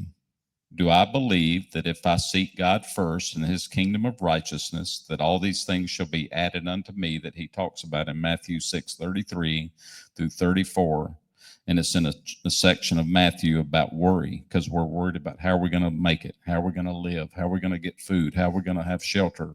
How am I going to find a job when I get out of school? Those are all real concerns as students. How am I going to make it when I leave mommy and daddy's protection and home and I've got to go out and make it on my own? But if I learn to seek God first and his kingdom of righteousness, and the God I serve is the only true one God there is. He's faithful. He says, I will provide you everything. And I'm a testimony to that in my life, in my personal walk. When I was 25 years old and came to the end of Mark, in my foolishness after being saved at 11 years old, my name was in the book of life, and if I'd have totaled a car or died or whatever, I know I would have been with Jesus. But Jesus wasn't my Lord. My Lord tells me he'll provide everything I need if I keep him first. And I have seen that happen. You can't outgive God. And so putting $5 million in was a no-brainer for us because it's his money. He has all the money. He's the owner of it. I'm just stewarding over it. He's watching how I manage my money and what I do with it. And I trust him. He'll take care of us. He has all these years, And I'm his child. And Charlie Kirk knew that, my life verse is, there is no greater love than he that would lay down his life for his friends, in John 15:13. And in John 15:14, Jesus keeps it accountable. He adds, I call you my friends if you obey my commands. Charlie Kirk obeyed God's command. He was unapologetic. He preached the gospel everywhere he went. He explained there's no separation of church and state. He kept the conversation open so he could get an audience. and he honored with love of God and love of others, and allowed people to express their opinions. That helped him answer their questions. And he went out in faith. And that's how I live my life. You know, I'm God's child, and the enemy can't touch me. No weapons formed against me shall prosper. And if God is for me, who can be against me? And I live my life that way every day. And we teach that to our employees at work in our chapel. And that's why I'm running for the United States Senate, because there's so much evil we're fighting. It's all spiritual warfare. And it takes a strong person of faith to go in that won't get pulled towards center, because I'm far right too, like you. Or we just call it truth, common sense, duh. You know, we're here to do the right thing. And it doesn't matter what anybody else thinks. I'm not here to win your friendship. I'm here to do what I'm supposed to do. That's the truth, and help run this country the way God wants me to, with biblical principles, honoring the Constitution. That's my only authority, is to protect your God-given, unalienable rights. That I don't have any other power than that. I'm just your representative that you're going to elect to go there and do the right thing and fight against evil at the deepest level. And people have to understand the spiritual warfare side of that, because we don't fight flesh and blood. It's the principalities in the heavenly realm and the evil that we fight against every day. Lindsay's just deceived. I pray for him. He's lost. You know, his lifestyle doesn't match the character of somebody that deserves to be in the United States Senate, not in this country. And we've got to get people like him out and get godly people in and take it back. We got a window of time with President Trump. Help me get there so we can help do this. I know Trump would rather have a guy like me that he didn't have to watch every minute and make a negotiation with to get him to vote right. I'll just vote right, because that's the right thing to do. It's pretty simple. Lindsey Graham lifestyle. Boy, you really set me up for one there. I'm just going to pass on that. We're going to pass on the Lindsey Graham lifestyle. Come on, Owen. No. We'll keep it relatively clean here, you know, relatively enough. But you know what? We are going to take questions from the audience coming up here, but I don't want them to have all the fun because I anticipate somebody will ask this. I know that you've been asked this before. When it comes to campaign contributions, Lindsey Graham, I believe, is, over his time as a politician, an over 7-figure recipient of AIPAC funds. Do you anticipate that AIPAC will come coming? Do you have a prepared response for them? I won't take a penny from AIPAC.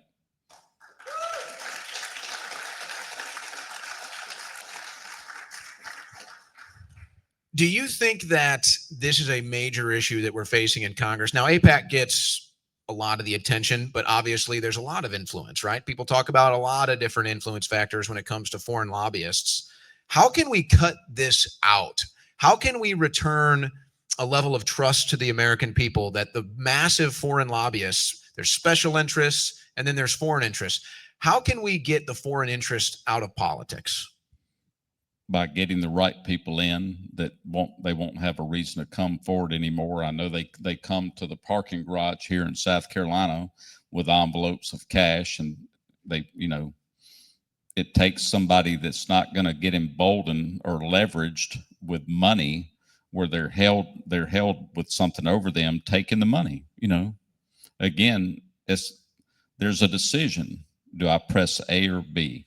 Our salespeople at our store every day, they have to decide if they're helping another salesperson's customer to just write up the sale because they're commission only. Do I take a little bit of this or give it all to him because it's the right thing to do? The guys that love the Lord, that do the right thing, are far more blessed and have God's favor in their career with me than the people that try to steal. It's stealing. Right? It's taking bribes. And we don't need people that are lawmakers in our legislature in this country that'll take a bribe. I don't know that you can stop evil, but you have to send men and women that are strong enough to resist it and will say no to the temptation. Because again, the love of money is the root of all evil. That's follow the money. And everything we're doing, we're seeing that everywhere, right? And usually there is a end to the money trail where people are getting corrupted and they're taking the money, then they're obligated and leveraged and controlled by that organization to do what they do, or they're going to get in trouble for it. And so it's just a faith issue again, Owen.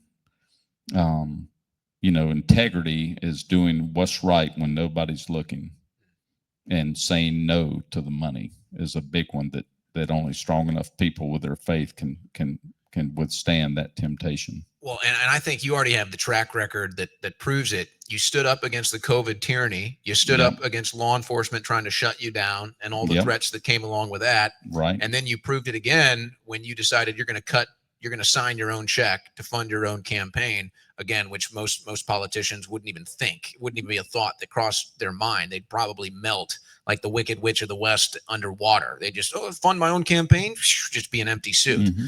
So to me, you've already proven that. You've already had the track record. Now, what do you do about this block, this wall, it seems, in Washington, D.C.? I look at something right now. I'll make a pretty safe bet here that it's pretty popular. How does government shutdown sound to people? You like government shutdowns? What about abolishing the Fed? How do we feel about abolishing the Fed? Oh, even more popular. So it's one of these issues that what I've learned in politics is I can go to pretty much any group. I've gone to left-wing groups. I've gone to right-wing groups. I've gone to non-political groups. And whenever you actually get down to the bottom line, which is, all right, how do you really feel about the government? How do you really feel about the government in your life? How do you feel about the government doing this, that, the other thing? Would you like to shut down the government? Would you like to abolish the IRS? Very popular, no matter what party affiliation, no matter where you're at, your background. These are very popular things. Why isn't it that the most popular things amongst the people that spread across party lines, we never get them in DC? We never get what the people want. We never get it in DC. How do we change this mentality? How do we change this tradition of DC getting what it wants and the people not getting what they vote for? It's such a horrible job. It's like all the campaigning we have to do. We're going all over the state. We bought a van, had it wrapped. We're spending money crazy, even just traveling. And it's tiring. And I was telling somebody the other day, this is a lot of work and a lot of money to go to a terrible job. But, so a lot of people don't want to run for office. But I don't really look at it that way. I think this is an opportunity, and with what I know about the deep state and the Islamic infiltration into our country and communist stuff that's going on, and everything is completely upside down. I can't not run because it's a calling of the people. They've prodded me over the last 5 years when I didn't win my state Senate race. They said, when are you going to run for something? We need somebody like you. There's nobody else out here. There's other people. I'm not the only one. Trump's not the only one. But we need more people to trust the Lord and take their skills and their, whatever they're gifted in and what their purpose is. And if it's a true calling and you pray for it, then you decide to run and you get good people in, and we have an opportunity to correct things. The Charlie Kirk thing, what he did with his dash and his life, look at what's happened with that. It's spreading like wildfire, and we have a revival that we need to all participate in and get encouraged, because there was a single man that was willing to lead, like Donald Trump, like I'm willing to do, and that's okay. I'll go first. In our buying group, in our industry, the appliance bedding furniture industry, we have 3,000 members, and we're in the top 80 of the group in the country, as the largest dealers in the country. And when we have 3,000 people in a convention room, and we have a horrible thing going on with a manufacturer where they're stabbing us in the back and they're not going to pay our volume rebate or something, everybody's afraid to say something. Why? They're afraid they'll have their deal taken from them or something. These people are already greedy. That's why they're stealing more from us. And they have mic runners up and down the aisles, and they'll bring the mic over to me and say, you're going to have to lead it off, because nobody wants to talk about it. They don't want to confront evil. And we've all heard that saying, all evil needs to succeed is for good men to sit around and do nothing. But I'm not built that way. I've seen God perform miracles in my own life. My wife and I have seen babies in Haiti when we were there right after the earthquake, working for 2 weeks. We saw it all week. We saw babies that died. Everybody was dying from dehydration. All the children had been raped in the tent cities because their families are dead, and they're growing up in just a massive tent city. And we saw dead people come to life. We saw exorcisms performed, demons exorcised out of people. It's real spiritual warfare that you can see. And a lot of people on our mission trip, when an exorcism was being performed one night, they said, I don't know if I can stay here and watch that. I said, boy, I am. I'm going to watch God perform a miracle. He that is in us is greater than he that is in the world. And we need to take that authority and especially back into Congress and use it and be faithful.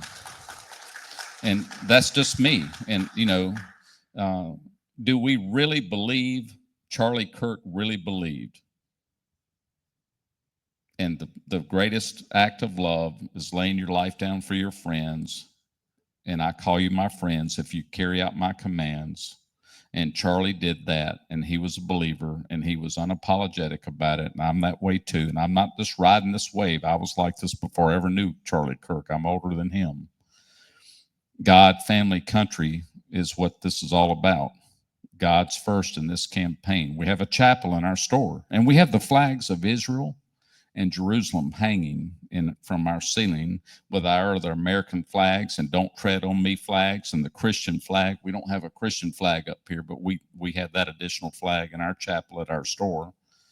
And I've had other business people ask us at dinner in between training speaker meetings in our industry, one guy saw our ad and says, on your hours, it says Sunday, home with family. And I said, that's right. My store manager was talking to him. He said, how do you do that? He said, do you have a cell phone? Call your manager right now and tell him to close the store this Sunday.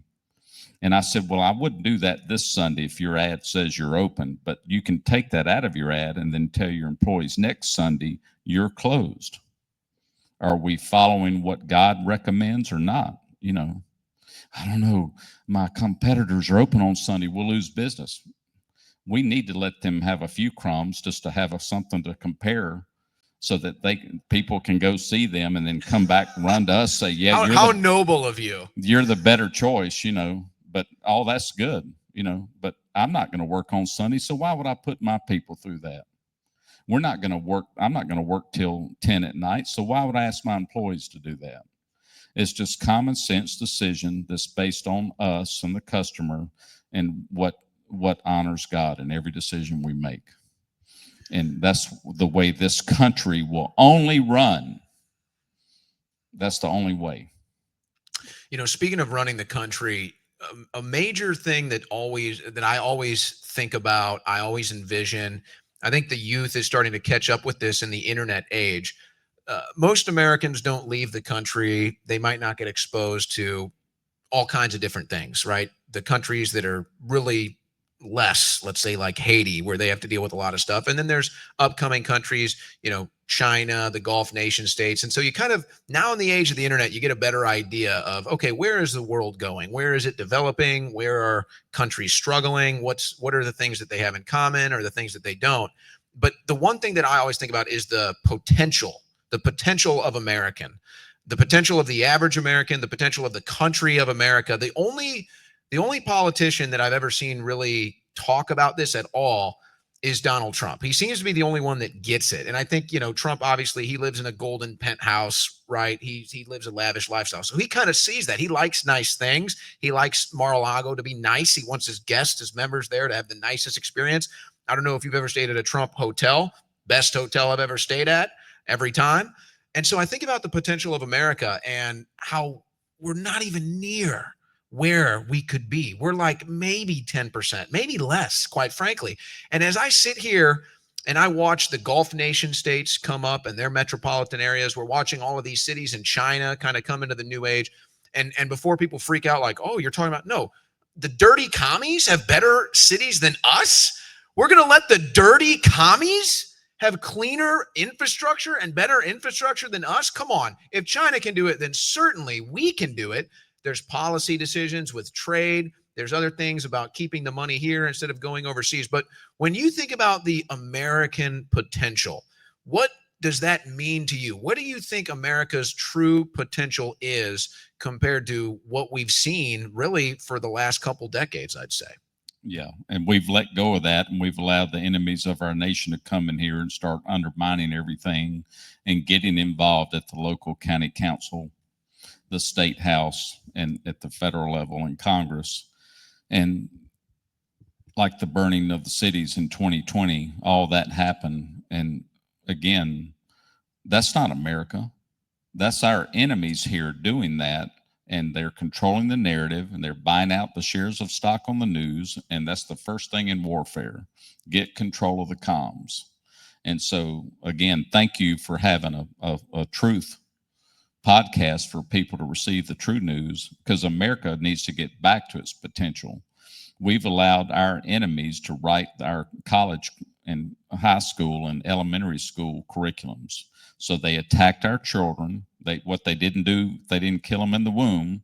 They're brainwashing them when they get born, and they're teaching them everything that's anti-America, anti-God, and we've allowed it. God forgive us. I'm praying for forgiveness, because I hadn't been in this game but the last 10 or 12 years. And I've been enjoying life, and I'm working hard, running a business and raising children in a godly way. But I wasn't really involved in a deep understanding of politics at all. But boy, I am now, and it's wicked evil. But we've got to be America first again.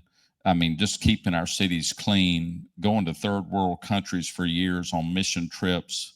It really did let us see how good we have it. My wife went first to the Dominican Republic, and I didn't go on that one. She went on the first mission trip of like 20 she went on.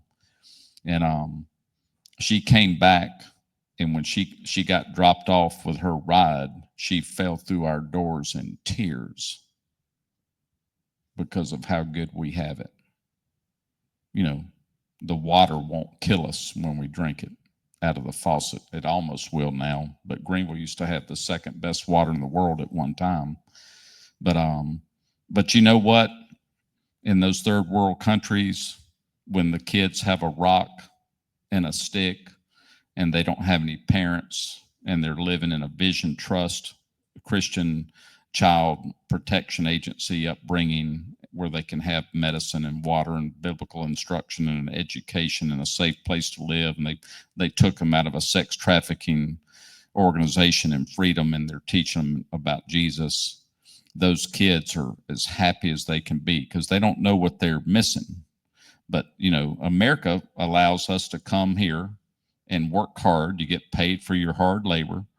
We've got our enemies overtaxing us. We have to get rid of that. We have to get rid of property tax in the state of South Carolina. That's horrible. If I own my car and my home, why do I have to pay a protection fee to keep it? Right? Our income tax levels are well beyond what we left England for to start this great experiment, and we've got to get back and end that. Tariffs are awesome. Tariffs will help pay to run this country, and it equalizes the manufacturing competition in the world. I've seen that in our industry. We lost our American TV manufacturers, all of them. Zenith, RCA, Magnavox, Motorola, Philco, because we had TVs coming in from Japan back in those days in the 70s and early 80s, till they wiped out all of our American manufacturing because they were paying their laborers 32 cents an hour. They're working in a horrible sweatshop, just abusive atmosphere to live in, to work for the factories in Japan for Sony, Panasonic, Hitachi, Toshiba, JVC, and they took over the American TV industry. Years before that, Greenville was the textile capital of the world, and China took that over. And my father said, that's awesome to have these big industries here until they all lose their jobs and that company bankrupts, and then there's a recession, a deep depression happens because the whole city's out of work, right? And that's not America first. And we've got to bring back manufacturing. You know, our governor is allowing the sale of our land in South Carolina to China. So we're selling our soil out from under our feet and losing the opportunity to have a neighborhood or a business or move and buy some acreage and have a farm and grow our own food and have cattle or ride a dirt bike or shoot a gun or whatever we want to do, because we're selling our land to the enemies of the United States. How's that happening? All this is not common sense. It's pure evil. It's totally ridiculous. It's decisions that are made not by rhinos. And I want y'all to bring the word in. It's called enemy or traitor. Maybe they took a sellout. They took the money and they've become all about themselves, like Lindsey Graham and all these evil congressmen have. And we've got to get them out of office. You know, we had Donald Trump write an executive order at the first of the year when he first took office to end transgender surgery, mutilation of our children. Somebody, you know, from kindergarten through 18, they need parents and they need wise decisions to help them. And some of these kids that have made a transgender surgery thing when they're 25 years old, there's a high suicide rate because they cut all their junk off and they're still the original sex they were. Oops, you were lied to. You can't change your gender. There's only two, male and female. And Lindsey Graham voted for the confirmation of Judge Herson, one of Biden's judges. And Lindsey's talking about his judge selections and all that stuff right now. And I'm bringing up the truth about who he picks because Judge Herson came out and overturned Trump's decision to end transgender mutilation surgeries of our children. That's not America first when we're allowing the attacks of our own children in this country. And so when God's missing, the cleanliness, the purity, the holiness, everything that is good is gone. Everything that's bad is considered good. And it's all about God first again. We've got to bring prayer back in schools and teach our kids what's going on. So when they're tempted out here and the colleges are doing horrible stuff, a friend of mine that I raced motocross with, his son was at Clemson and his son dropped out with a 3.8 average GPA because 50% of his classes were promoting PowerPoints. This was a couple of years ago, still doing it. Asking the children, you might want to consider being gay or having a transgender surgery. And he's like, Dad, why? He's taking a picture, filming the screen in his classroom for 45 minutes. The professor changed the teaching from a business class to that. He said, what are we doing here? He dropped out and started his own excavating landscaping company. He's killing it. And he just dropped out of Clemson. I don't need this. I'm getting half of what I paid for. Yeah, it's almost like a Saturday Night Live skit. You show up for the first class, let's say it's economics, business 101, whatever.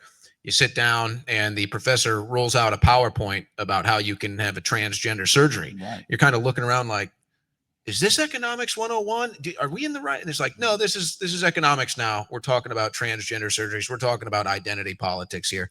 That's part of the problem that we have at the universities. I don't know what it's like here. That was my first exposure, let's say, to liberalism is when I went to the University of Missouri, Columbia. First time you're introduced to a lot of this stuff, you don't recognize it at the time. You just think it's a new world. I'm learning new things. And then in the aftermath, you realize, wow, they are really propagandizing these students. And I think it goes back to the same issue with the judge.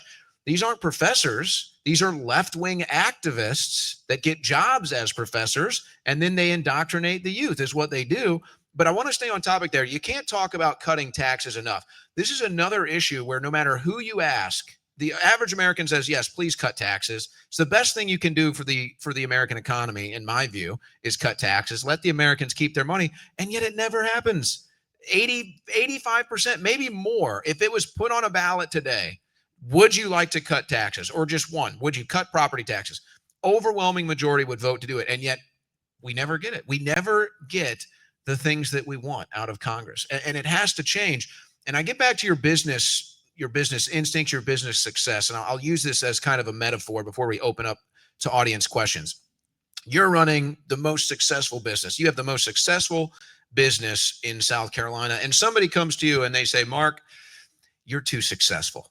Okay. In fact, you're so successful now, you're kind of a bad guy, actually. Your success makes you an evil person. So, what we're going to have to ask you to do is we're going to need you to give some money to this business down the street over here. We're going to need you to give some money to this business down the street over there. And then, you know what? This business over here, too, because it's just, we need equality, is what we need. We need equality, and maybe we need diversity, too, because their logo is a little different than yours and their owner looks a little different than yours. So, we're just going to have you give your money away that your business is earning here for equality. Well, eventually, what's going to happen to your business, Mark? It'll go bankrupt.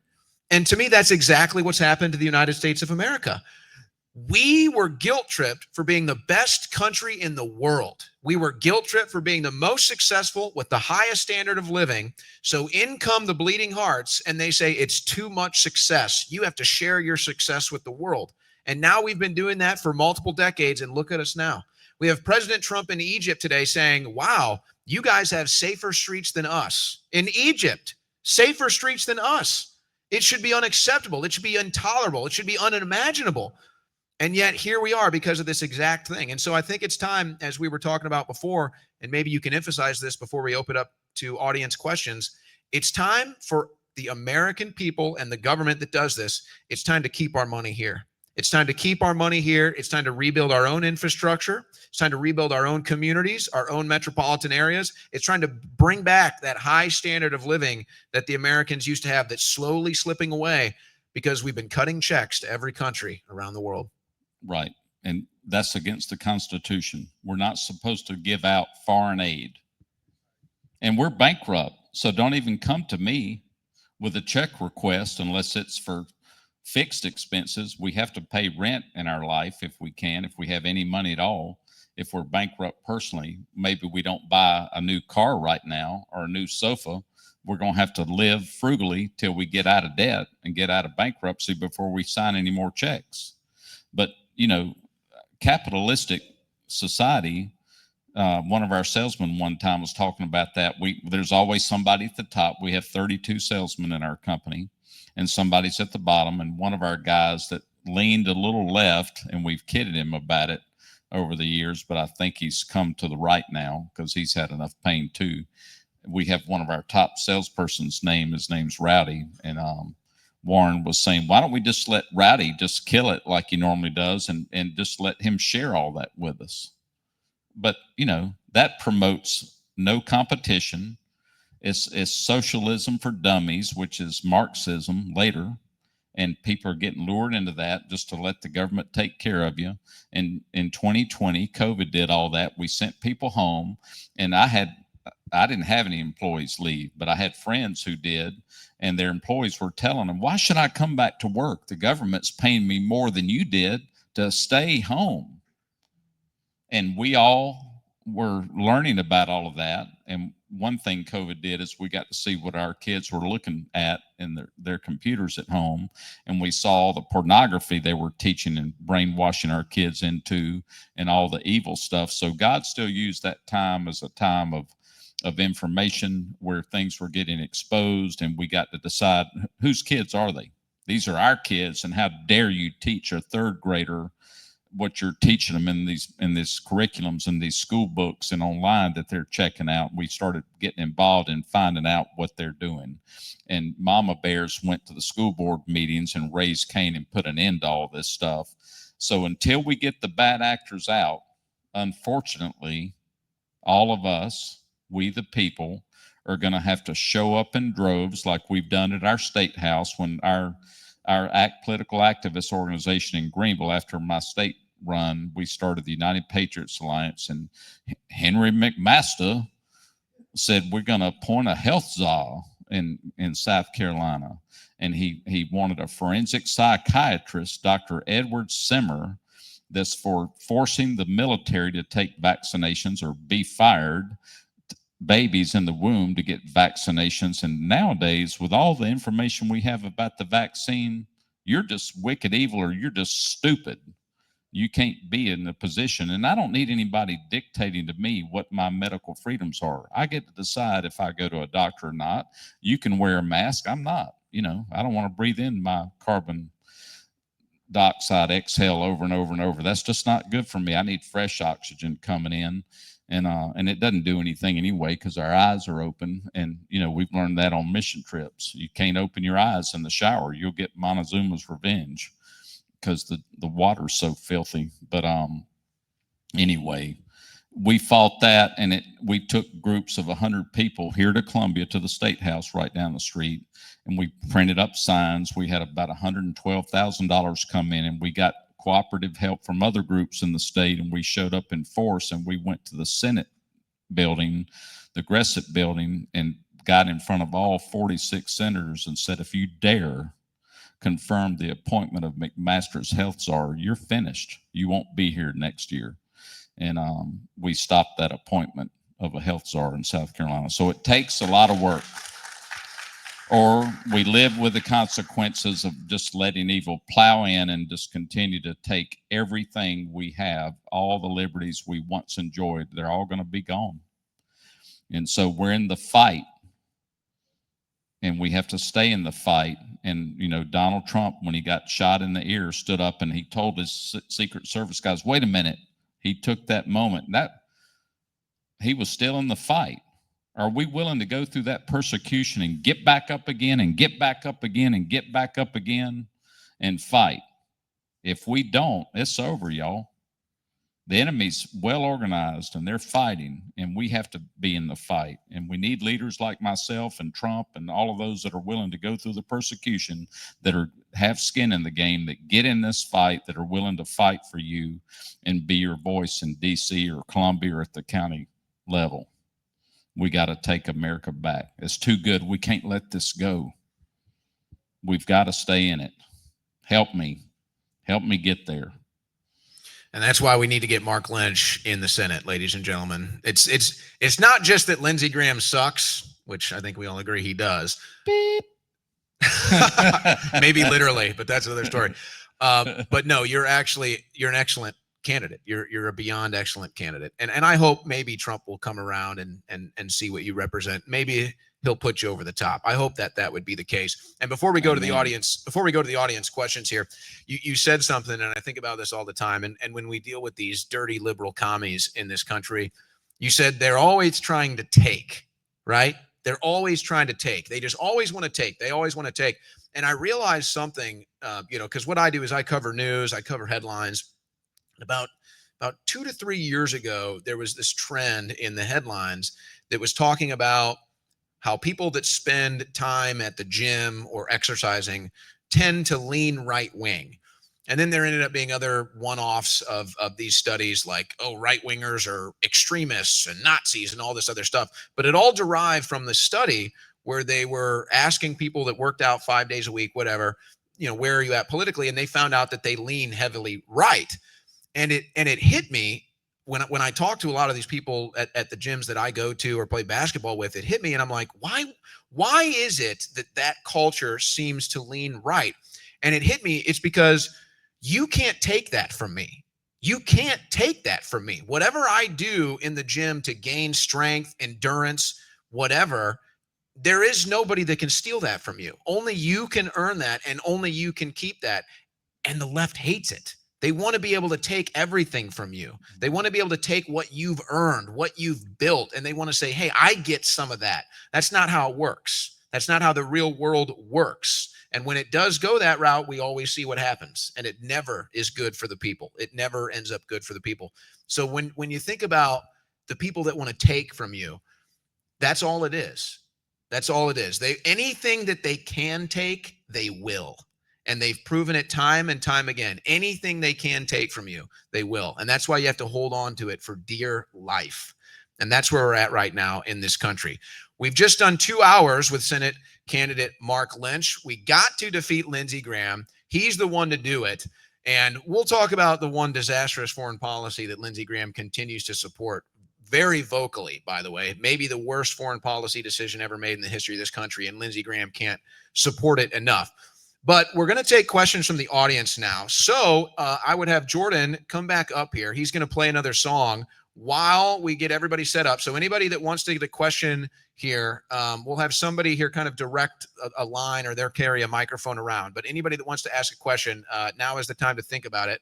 And in the meantime, as we get all of that organized, Jordan is going to perform another song. You can come on up here, Jordan, after you get everything tuned there with the Ron Paul guitar. By the way, have you been playing that same guitar for 20 years or so? I got this guitar in 2010 as an endorsement from Chapman, and Yeah, go ahead. So Ron Paul, I don't know if you guys remember the first big debate of the 2012 campaign. Ron Paul got about 90 seconds of actual speaking time out of like a 3-hour debate. They gave him 90 seconds. And I was here in South Carolina for that debate. And after the debate, he came to our event afterwards. He blew off all the pundits because he had no use for any of them.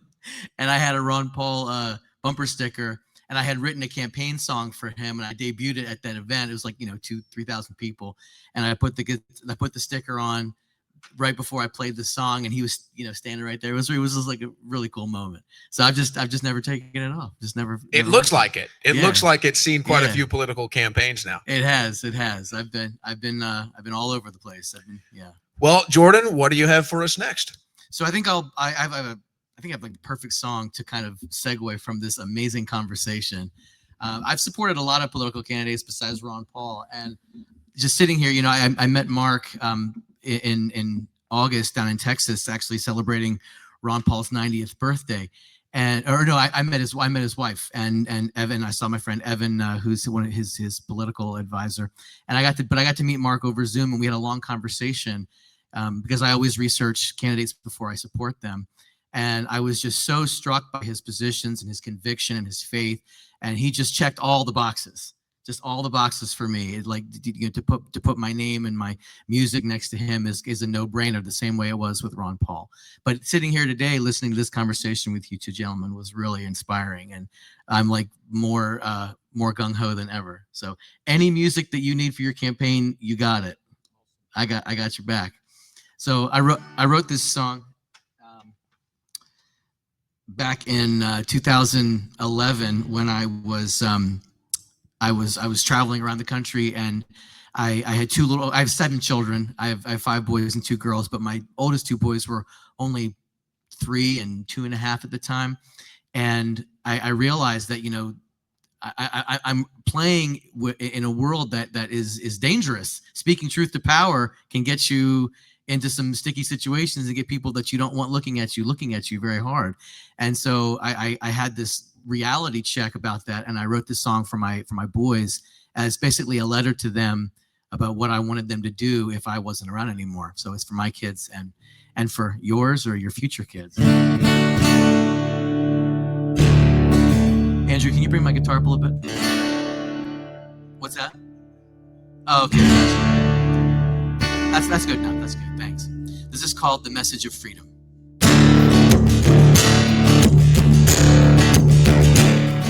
Sons, as I write you this letter of days past and days yet to come, and the message of freedom. The message of freedom. I stand at the edge of the pages of history and lessons unlearned. It feels like these pages are remaining unturned, but boys, it's no mystery. Children, I'm sorry to leave you this world in a state of disaster. It was given to me in a similar state, and I woke up so late in the game. Now it's spiraling faster.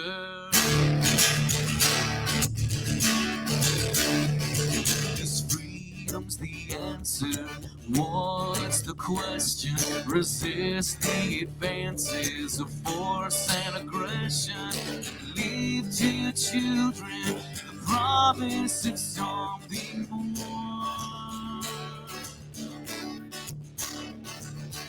God is my witness, I'll be a slave no more.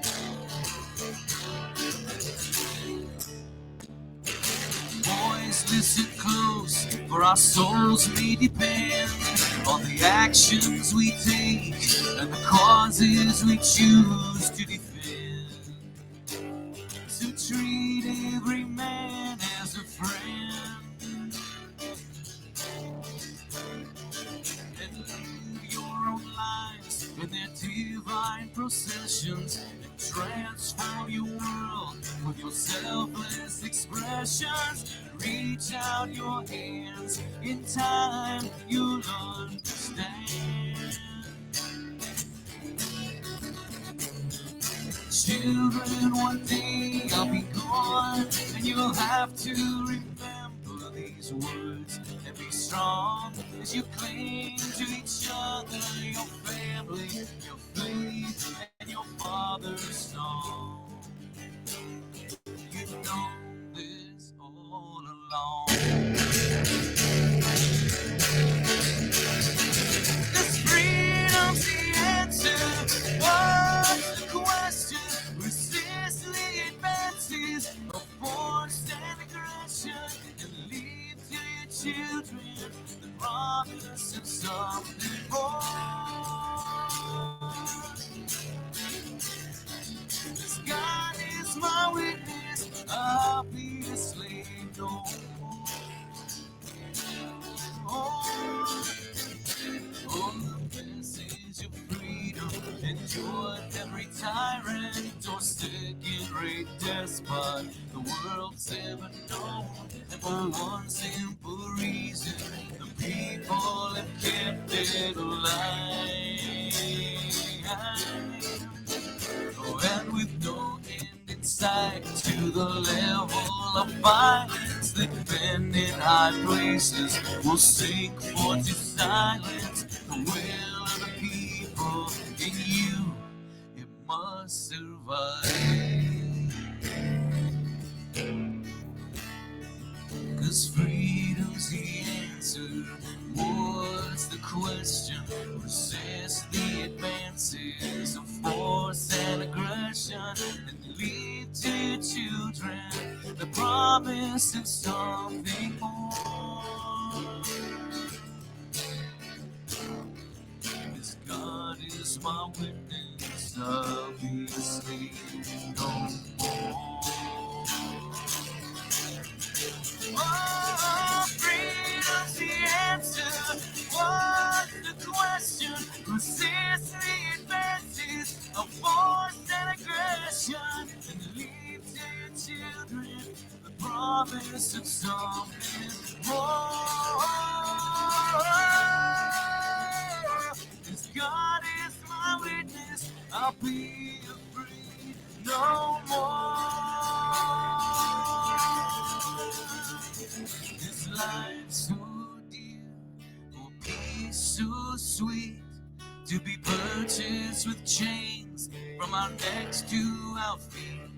Forbid this, Lord, I know not what is left.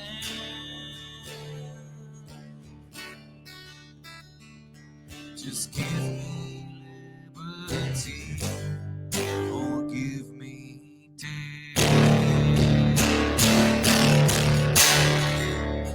Jordan Page, great job. Father of 7 and 1 Ron Paul themed guitar.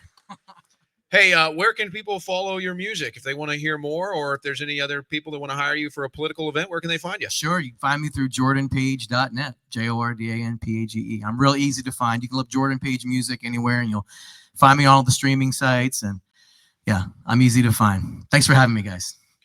Thank you. Thank you, Jordan. Appreciate you coming here today. All right, anybody that has a question for Mark, you can step up to the microphone we have right here, front and center. Now is the time.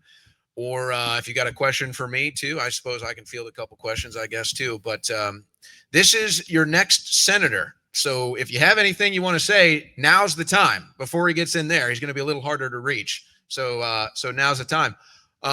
First question, just let us know your name and go ahead and fire away. Well, for security reasons. I go Sure, by, that's fine. Yeah, You yeah. can go with a gnome de plume. Yeah. I go by Black Rant. You can find me online as well. Probably not as easily as Jordan, but this has been a great event. Thank you, Owen. Thank you, Mr. Lynch. Before I ask the question, I just wanted to say I agree with everything that you say about putting God first. I was in the hospital last week for the first time in years because of a chronic condition, but my mother prayed over me when I was born. She put her hands on me, she prayed on me, and that chronic illness is nowhere near as bad as it could have been. And I think it's because of the grace of God. But that being said, my number one concern, I have a lot of questions that I could ask you, but my number one concern in South Carolina is I look around the world, I see the UK, I see totalitarianism, the curtain, the iron curtain that they talked about, the digital curtain is falling on Europe. I went to China personally 10 years ago, and I saw people were whispering to me, do you know about Bible? Do you know about Jesus? You know, they had to whisper it because religion is a crime there, other than the state, other than worshiping Mao, other than worshiping whoever's in power. We see digital ID encroaching. We see the mark of the beast, if you want to call it that in a religious context. We see this digital gulag being built around us as we speak. I think it's actually a good thing that states have control over their legislation for AI. But, and this is not necessarily a political question that you necessarily have to answer. Maybe Owen, you can answer it. Maybe Mark, you could, I don't know. Doesn't matter. I just want to put it out there. That's something I'm concerned with. What are we going to do? Because now everything's online now. 10 years ago, it was like, you know, a conspiracy theory. 15 years ago, nobody, oh, come on. I got cash in my pocket right now. How do we stop ourselves from winding up in the ditch because we said the wrong thing, because we're not saying the politically correct thing of the week? That's my question. Thank you. That's a great one. It's a question that's ahead of its time, I would say, but that might be something you're face to face with. That might be something that it's time when you get in. Well, we're faced with it in Greenville, where I was born and raised. I've lived in the state my whole life. And we were the first to agree we want to be a smart city. So it's like Solomon brought up.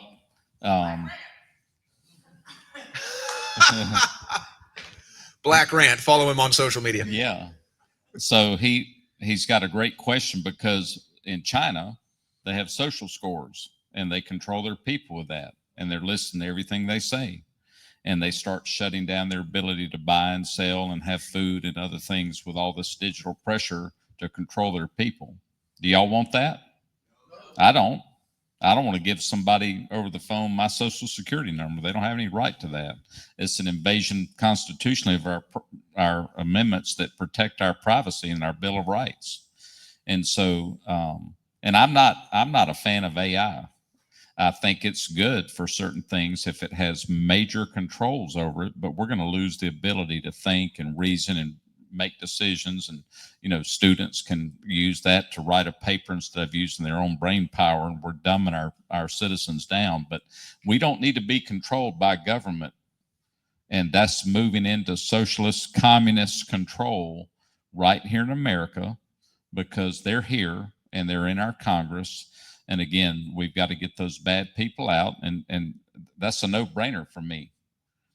Absolutely not do we need any digital scoring and social scoring to control the people, because that's what it all is. It's leading to a new world order, and we've got to get out of the United Nations. We don't need to be a part of that.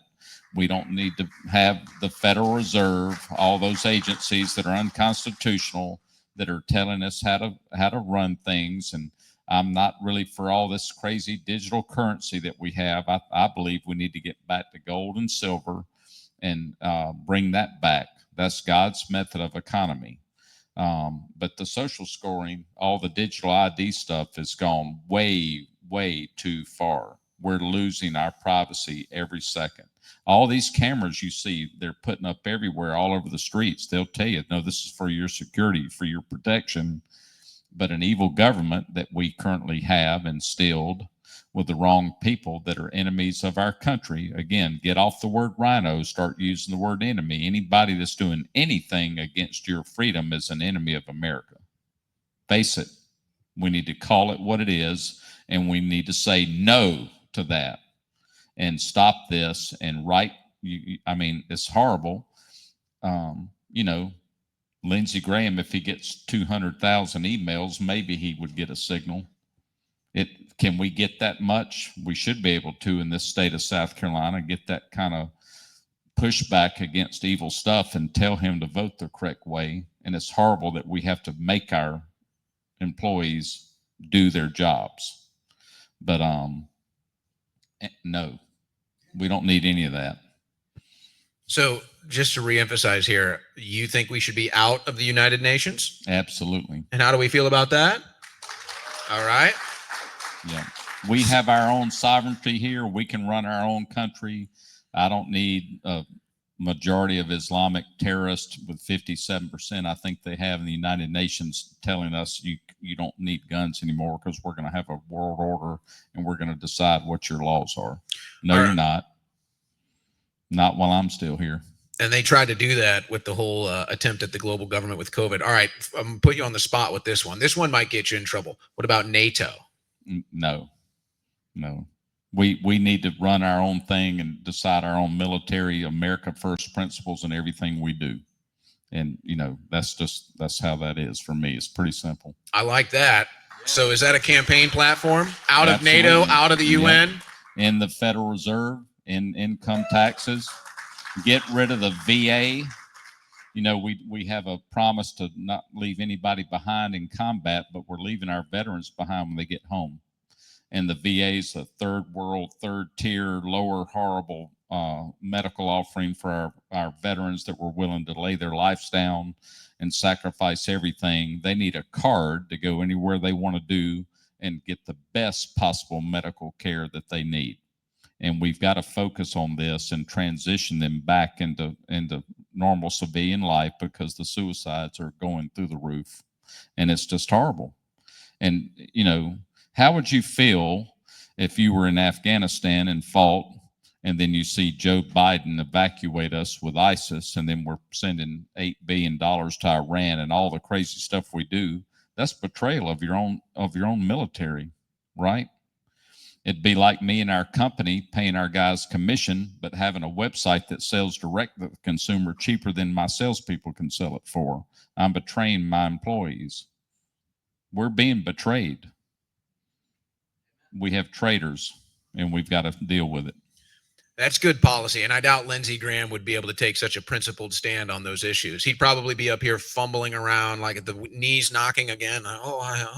Yeah. And the one. Well, he's having to make a decision that he'll lose another $1 million a year in funding.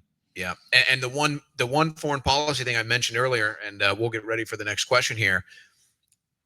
In my opinion, the biggest foreign policy disaster in recent years, maybe you could debate about some other things we've done recently in the Middle East, but to me, without a doubt, the foreign policy on Ukraine has been a complete disaster. It's cost us hundreds of billions of dollars. There's been no semblance of victory to even think of. The sanctions against Russia have been a massive failure. We've pushed BRICS into this defensive position against the US dollar. It's been a complete disaster. And Lindsey Graham just continues to do it. I mean, it's just like you have a baseball player or something up there, and all he does is hit fastballs for home runs. And Lindsey just keeps throwing fastballs. It's like eventually you're going to have to change something because it's not working, but he has no problems coming out and continue. More money for Ukraine, more war against Russia. The people can't take it. They can't take it anymore. The only thing I saw any accountability recently was Donald Trump sent Patriot missile systems to the Ukraine. Those are defensive missiles that we used in the Gulf War.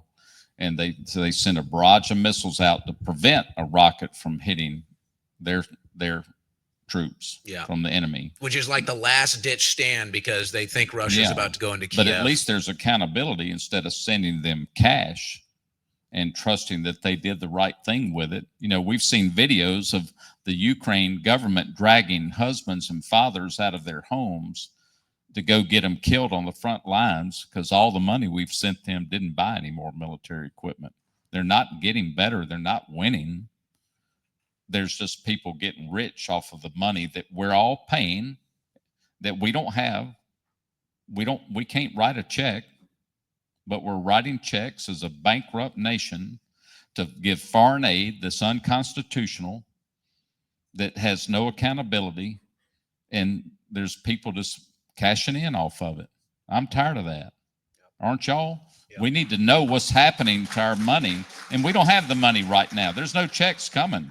We got to take care of our own at home first. That's America first.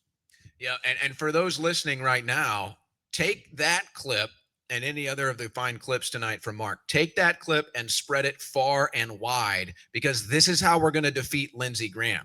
If they don't know that there is a great candidate running against Lindsey, then they're not going to know to get out and vote. Take these clips, share them far and wide, make them go viral. Let's get the Lindsey Graham knee knocking so loud that we can hear it all the way from Ukraine. All right, let's do that. Okay. All right, let's take another question here. And maybe he'll stay over there since he loves. I'm okay Zelensky. with that. I'm okay. Yep. Hey, Owen, my name's Michael. First of all, welcome to South Carolina. We appreciate everything that you're doing, and especially being here in Columbia, South Carolina today. Mark, again, thank you for running. My question is about term limits. I think that's a big issue on our federal side and the state side. It's interesting that we can have term limits for our president and our governor, but we can't have term limits for our congressmen or our state legislators.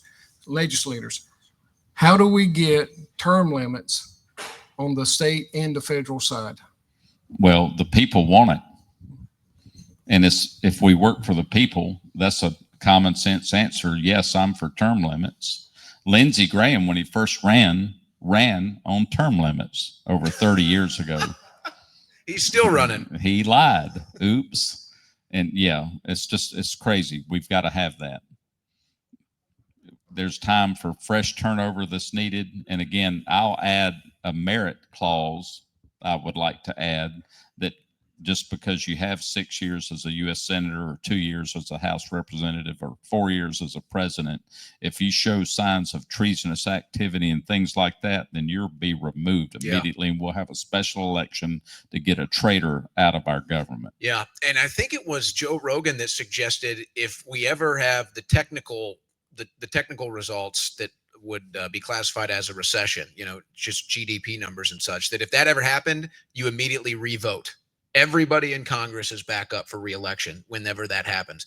And I think it's actually fairly reasonable, because you as a businessman would understand that it's policy that has done this. When our politicians decided to raise the corporate tax rate and to make all these regulations impossible to hop through, they gave everything to China.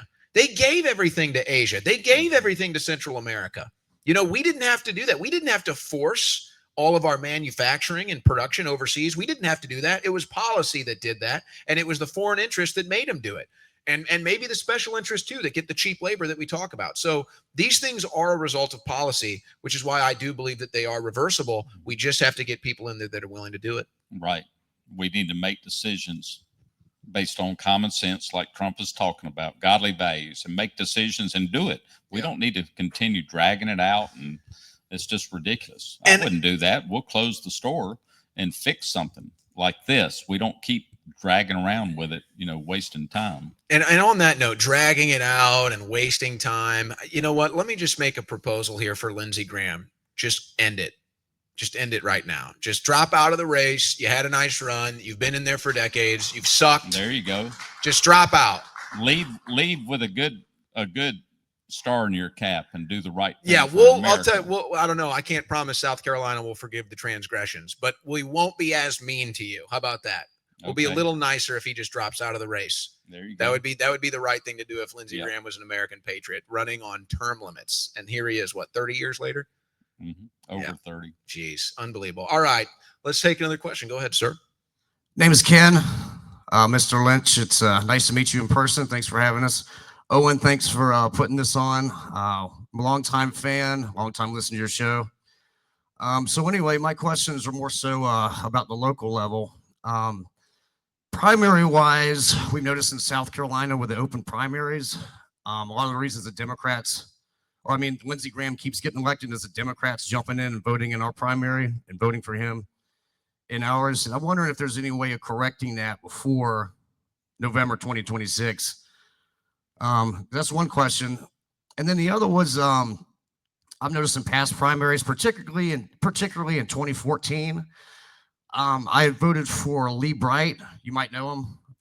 Yep. Okay. So I met him one time at an event sort of like this. But yeah, so I voted for him 2014, and there was like 10 others on the ballot, and it seemed like nobody could all get together and just pick one. I voted for Lee Bright, but some of my buddies, I remember meeting with them later on that afternoon at happy hour, having some beers, and they're like, well, I voted for that guy. I voted for this guy. And just like a group of 10 of us, we couldn't just decide on like one, just one to pick to go up against Lindsey.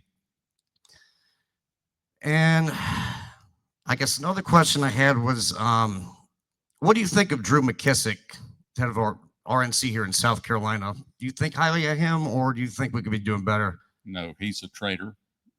He allowed Pickens to be unseated at the last convention because he knew Lee Bright ran for that I remember position. that. Yep.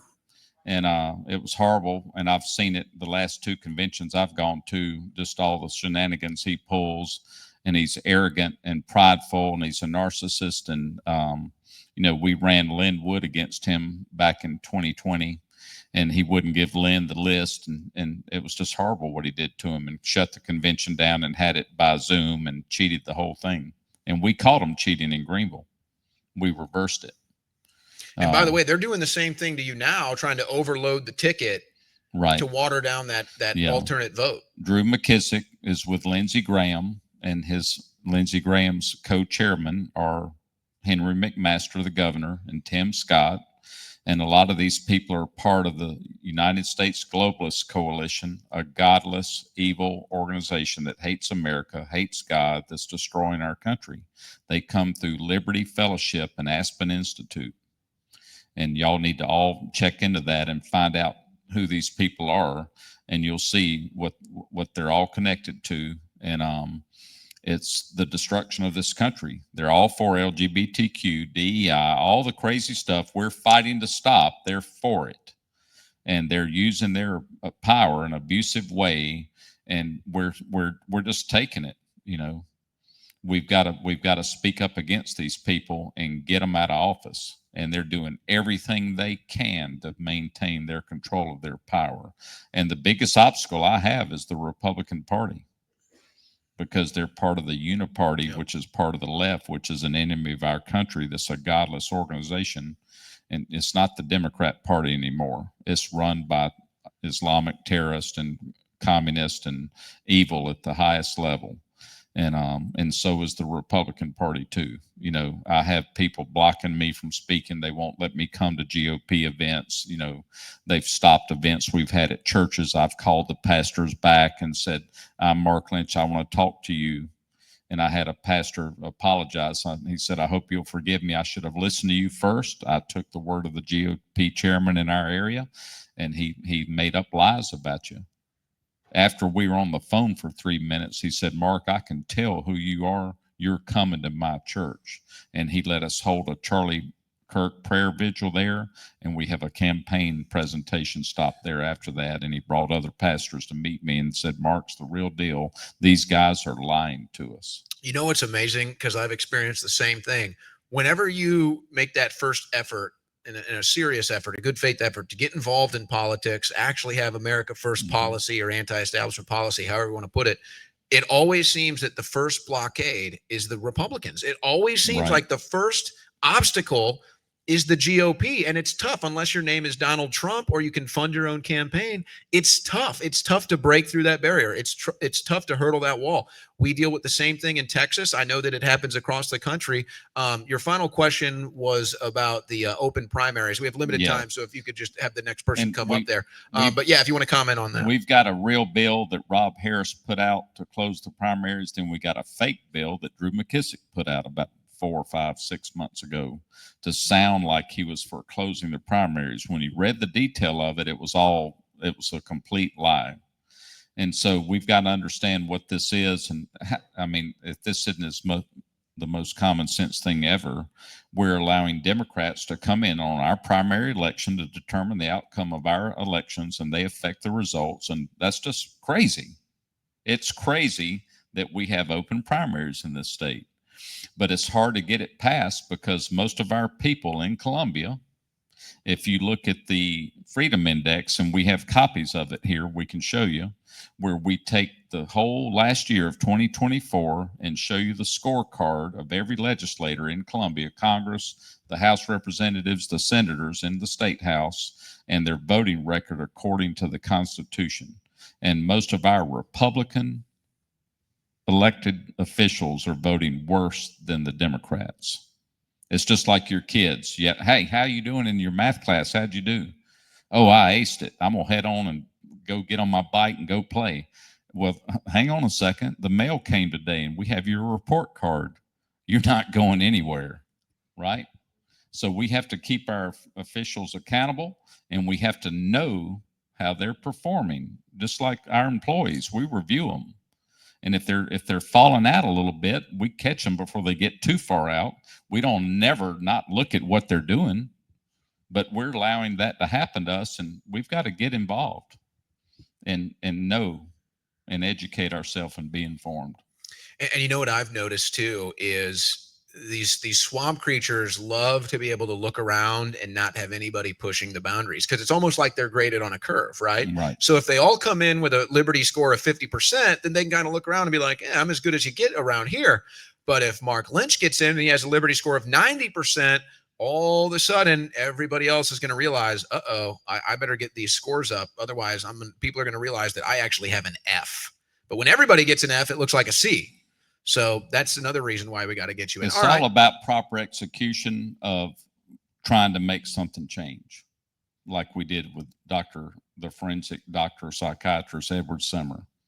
We had to spend money, activate people, find out who the 6 senators were on the committee, mail a direct mail piece to all the voters in that senator's area that were for him, and we timed it. He got it on a Friday, so he couldn't react, and he got blowback from all of his voters.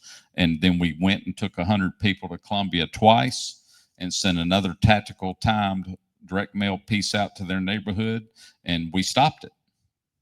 And it took a whole day to be willing to drive from Greenville to Columbia and spend the day here and go up there and raise Cain in their face and make them answer questions. We had women activists that were sick of it.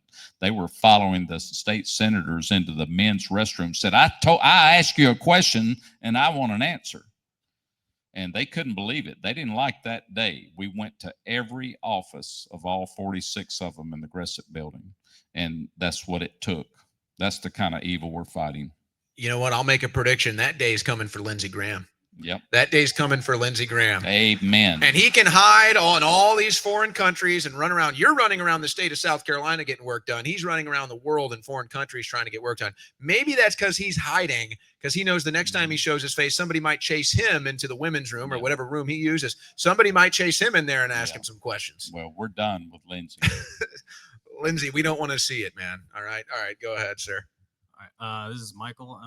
Congrats on the show, Owen, and thank you both for putting it on.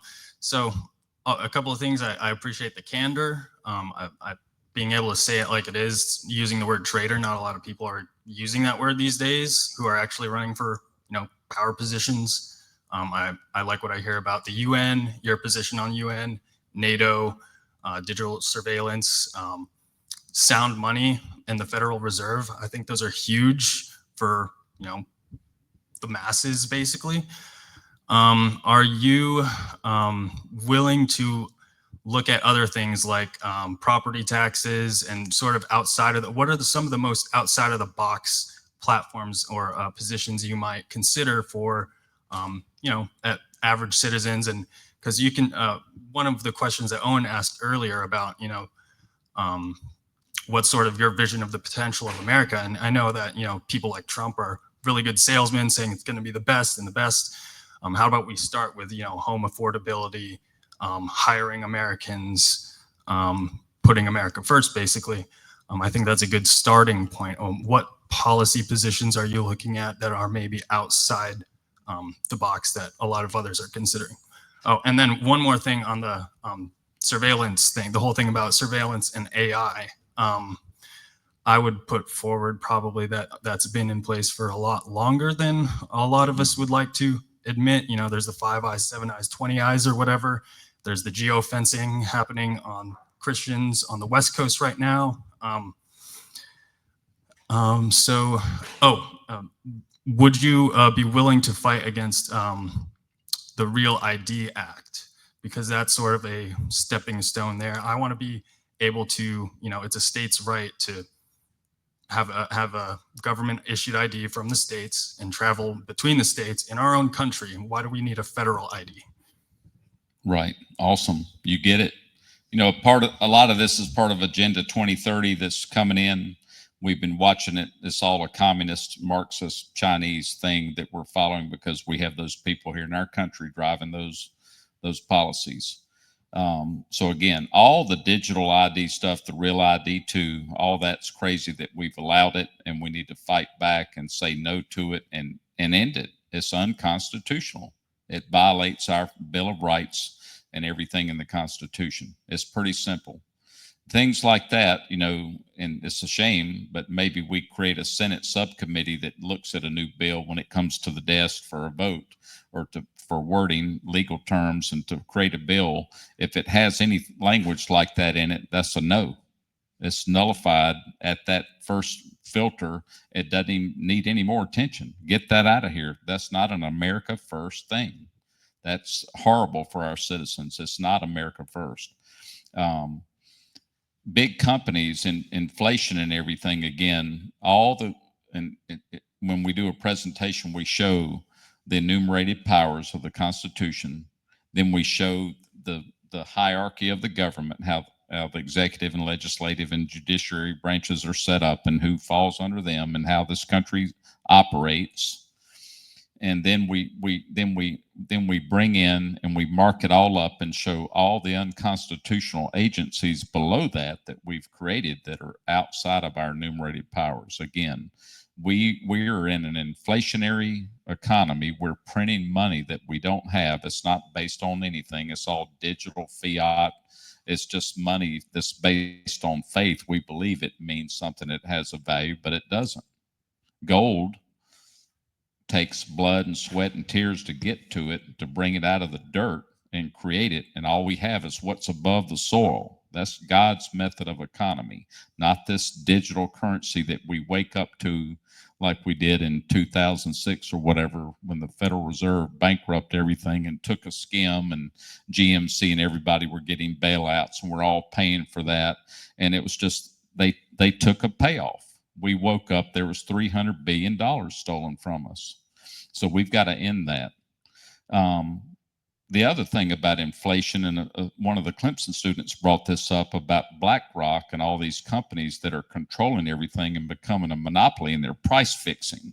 And this is happening in our industry, in the appliance and furniture industry.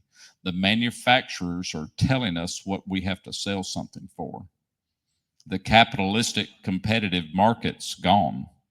And if a manufacturer needs to move more boxes, and this came from our Korean manufacturers in the appliance industry, LG and Samsung. They had phones, they had name recognition, they had TVs, and then they came into the appliance industry, and they'll take a refrigerator that we sell for $29.99, and on Labor Day they drop it $1,000. We don't have that kind of margin in appliances. It's about a 20 to 23% margin of profit that we have. There's not $1,000 we've ever made on a refrigerator that sells for $29.99. But they make us sell it for that, and then they lower our cost just a little bit, and our margin gets squeezed, and we're being controlled by the manufacturer. So some of these brands, we stand up to them, we have to say no. And then we're dealing with fear in the buying group with 3,000 members, trying to direct them to all do the same thing. But we've got to unify on these things and stand up to it, because we're being told how inflation works and all that, and it's just horrible. And so we've got to bust up these organizations when they become a monopoly, and deal with that at the federal level and tell them you can't do it. We've got to have competition because you're price fixing. That's illegal. And wouldn't it be nice to be able to manufacture this stuff right here in the United States of America like we used to? Yep. Well, in our industry, Whirlpool's the last American manufacturer. GE's owned by Haier, a Chinese organization. Electrolux that produces Frigidaire is Swedish. And then you have the Korean manufacturers, LG and Samsung, coming in. And they did that in cars with Kia and Hyundai and all these things. And it's horrible. And NAFTA created all that with Bill Clinton. You know, Policy. We need a world economy. No, that's not America first. Right. And the quality of our products, you know, when I was a kid, made in China on the little toy, or made in Mexico or made in Japan meant something. It meant plastic junk.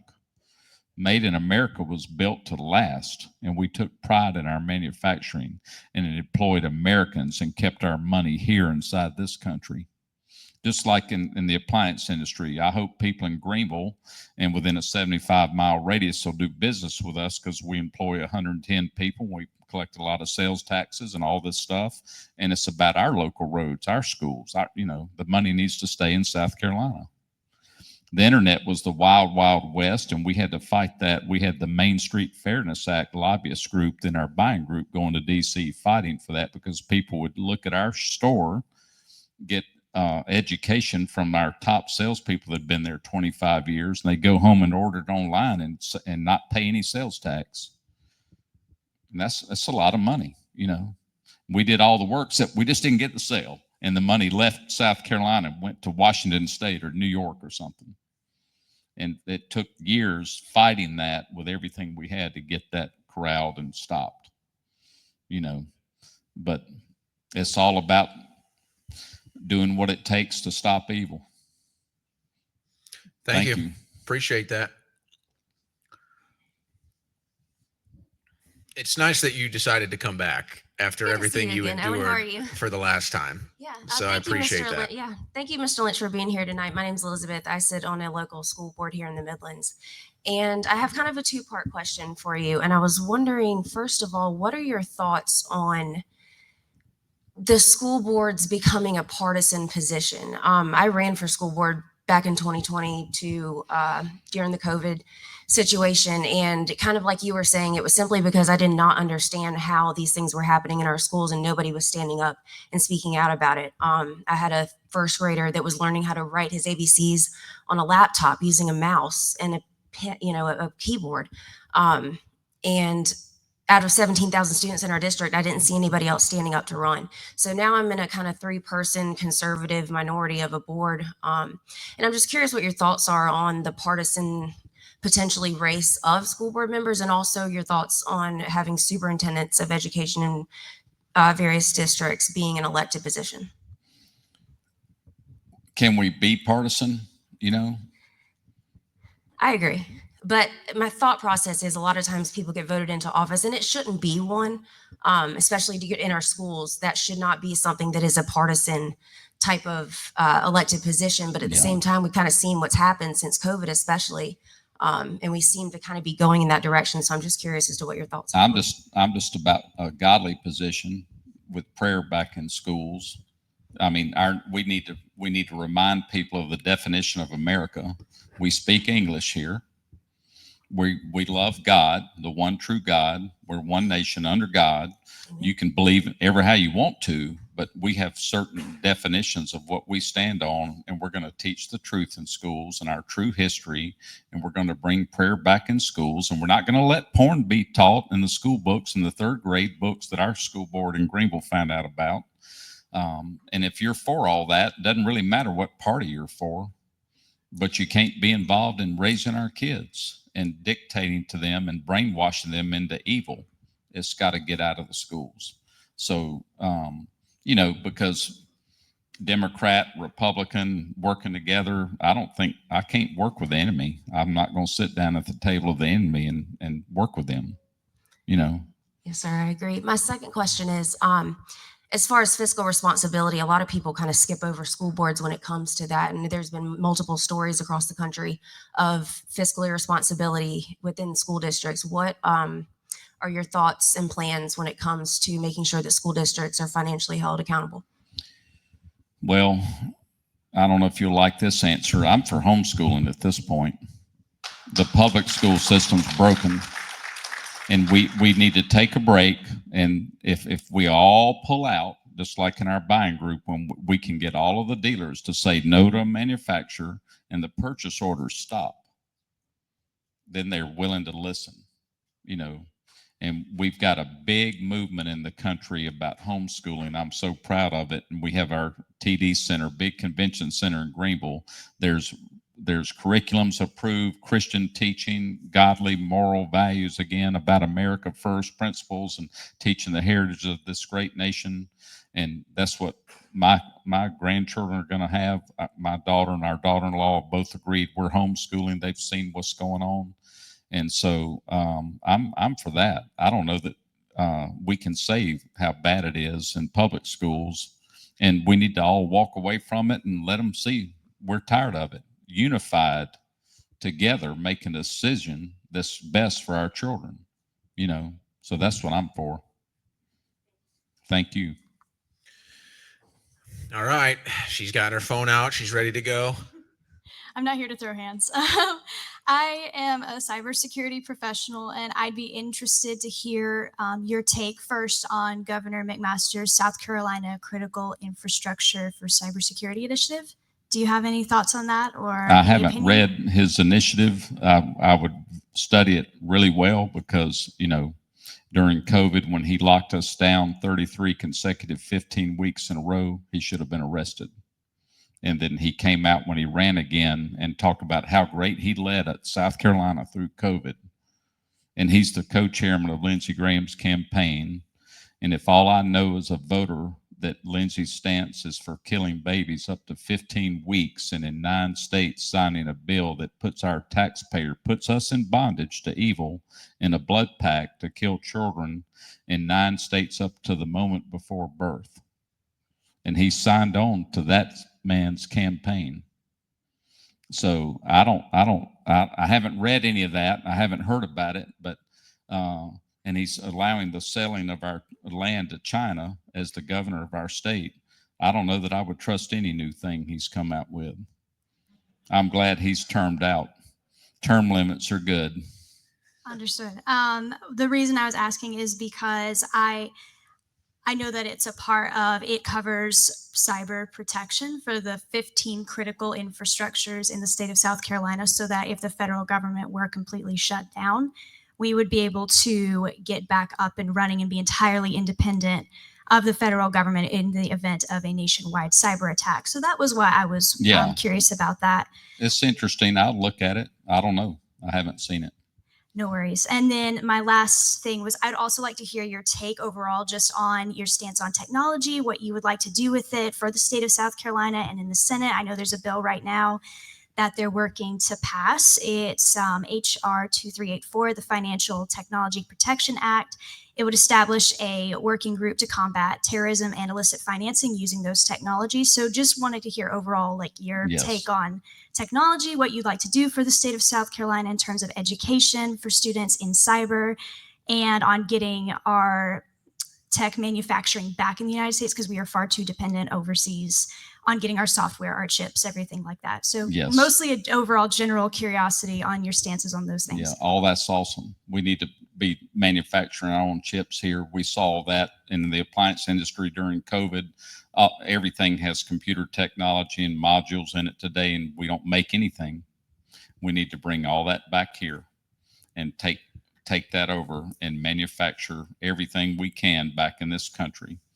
That's one thing. Cybersecurity, that's a big issue, and we need to develop that. And if we're controlling it, we're manufacturing our own chips and have our engineers in the computer world designing this, we'll be able to know that we're actually protecting our computer systems because we built them, right? And we need to own all those tiers of manufacturing so that we create good security that we own.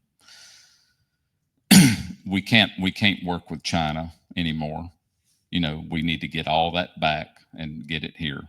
And I'm for bringing American manufacturing back and employing Americans and keeping the money in this country and not being beholden or leveraged with enemies of our nation manufacturing everything that they do. You know, the vision in our country, I've seen what's happened with electric cars. I know Elon Musk is a smart guy and all that stuff, but I'm against that.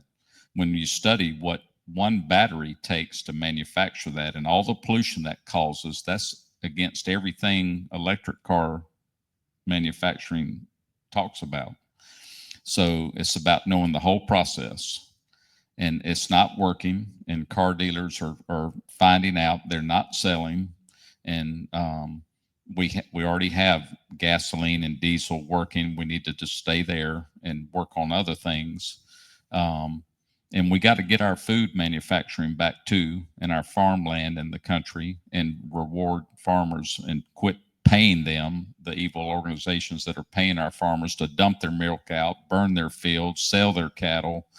You know, I hope RFK gets moving because he's promised a lot, and it's time to start seeing some outcome from his statements of what he said he would do for us with our health care and situation, because I'm tired of eating food that has a paragraph 20 sentences long about all the man-made government dyes and everything in it. We're creating cancer and everything in our country.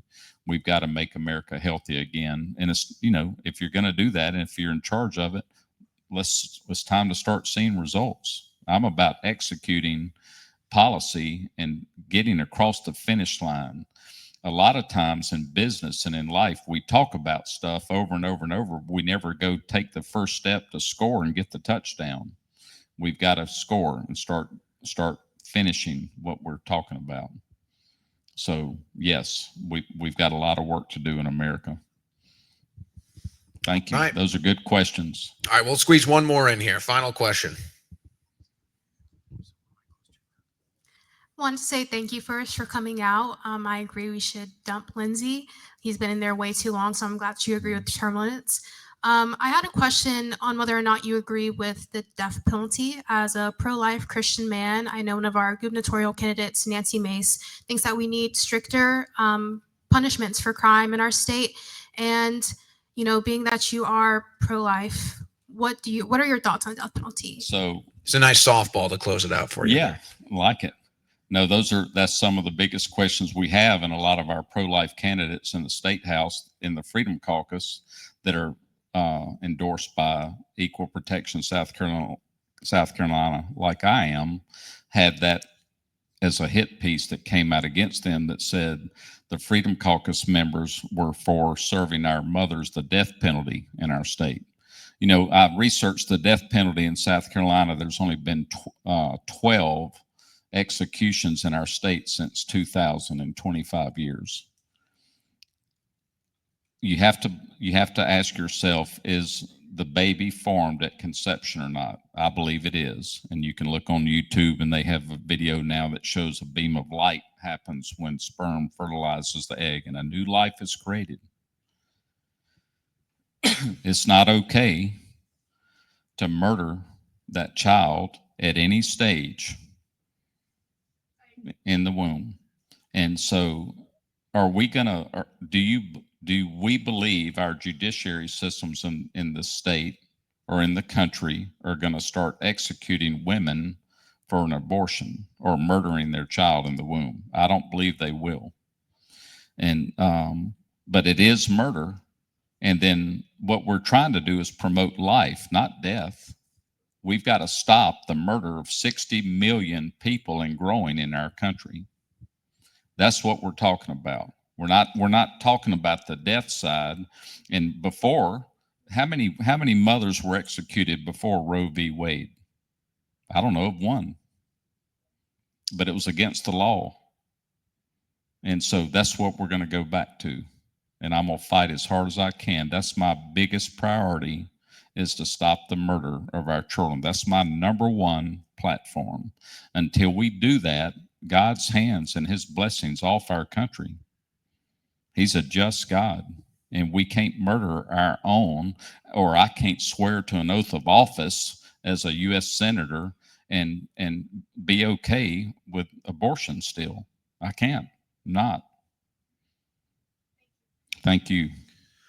All right. Well, first of all, I do need I have something over here. If you guys would yes, that would be great. Thank you very much.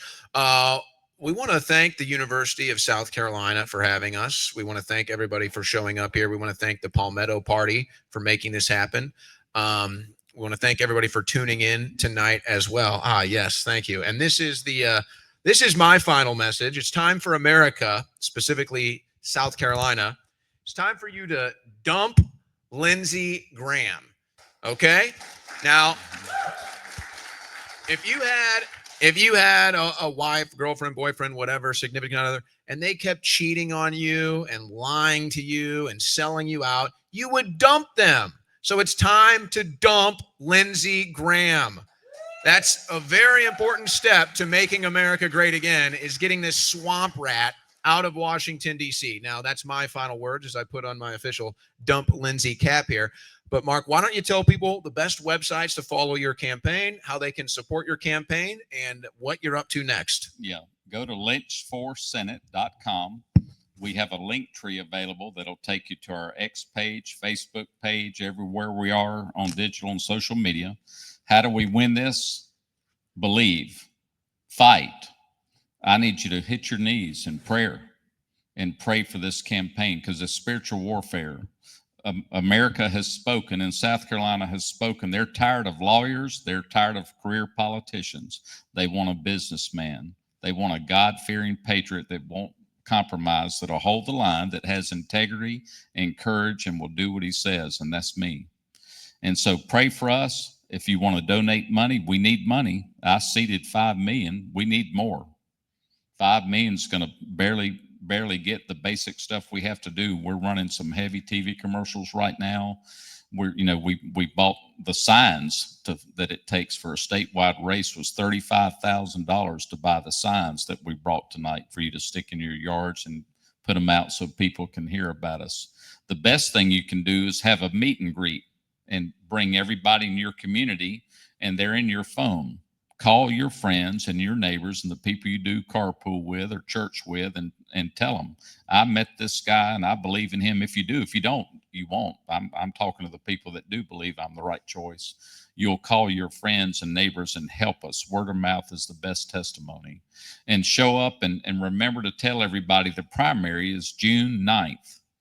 A lot of people forget that. They think about November.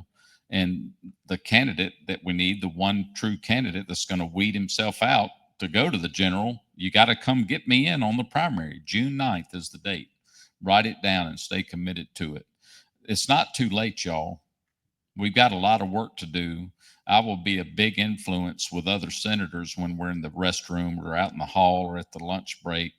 And I know how to keep, just like in our appliance world, when we have 3,000 members and I speak to them and I push a little more, and I'm willing to say the hard things, and it might cost me a vote or cost me a friendship for a little while, but people will come back and they love that I am what I am. You see who I am, and this is what you get with me.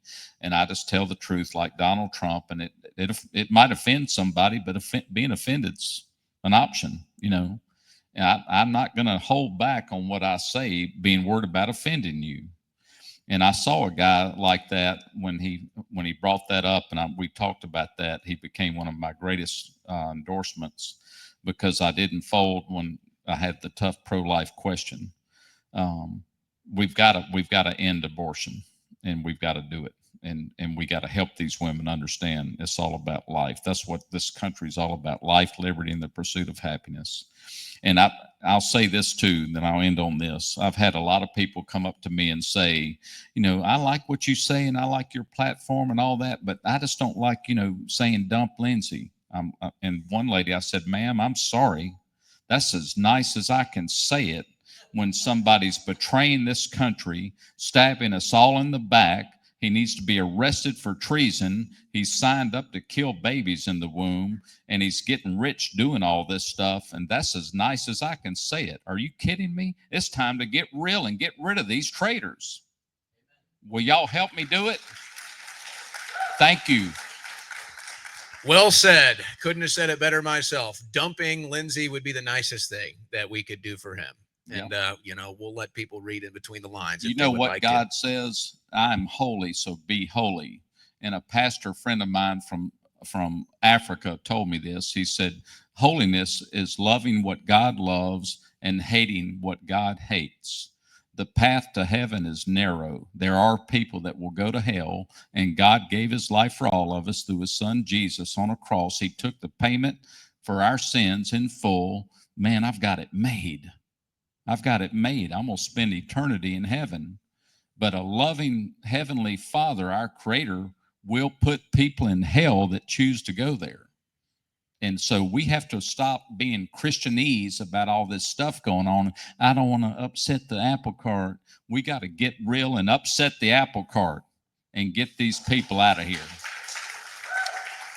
And if you're out there listening today on all the different live streams that we have, I'll ask you for one favor. Maybe you're not in South Carolina, but you're just as sick of Lindsey Graham as the people that here are. Take the clips from this show, take the clips, your favorite things that he said today, clip out 30 seconds, 60 seconds, and just spread it all over X, spread it all over social media so that we can continue to raise awareness for this campaign and let the people know there is a great candidate, not just a viable candidate, a great candidate to defeat Lindsey Graham. But we have to make the right steps to do it. Part of that relies on you at home. Part of that relies on the people here in South Carolina. One more word. I forgot this. Here's the Constitution. It fits in my pocket. And this is twice as thick because it has the Declaration of Independence in it too. That's a common sense, simple document that our forefathers wrote from God's inspiration. I met our Chief Supreme Court Justice here in South Carolina, John Kittredge. He says, Mark, you get it. Man has always wanted to control other men and play God. He says, I make decisions like you do from the Bible, and I protect it through the Constitution in my judgeship. He said, so you get it. Here's the annotated Constitution. That's about a 25-pound book.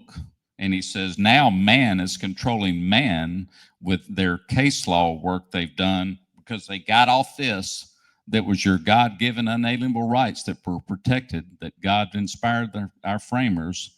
And now we have laws that they're using that they wrote, and they're running things. Do y'all want to be controlled by this, by other men's ideas?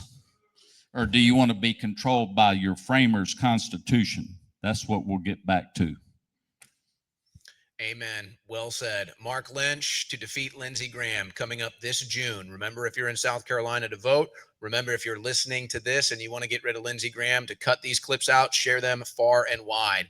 That's going to do it for today's Owen Report. God bless and Godspeed. Amen. Thank you. Awesome.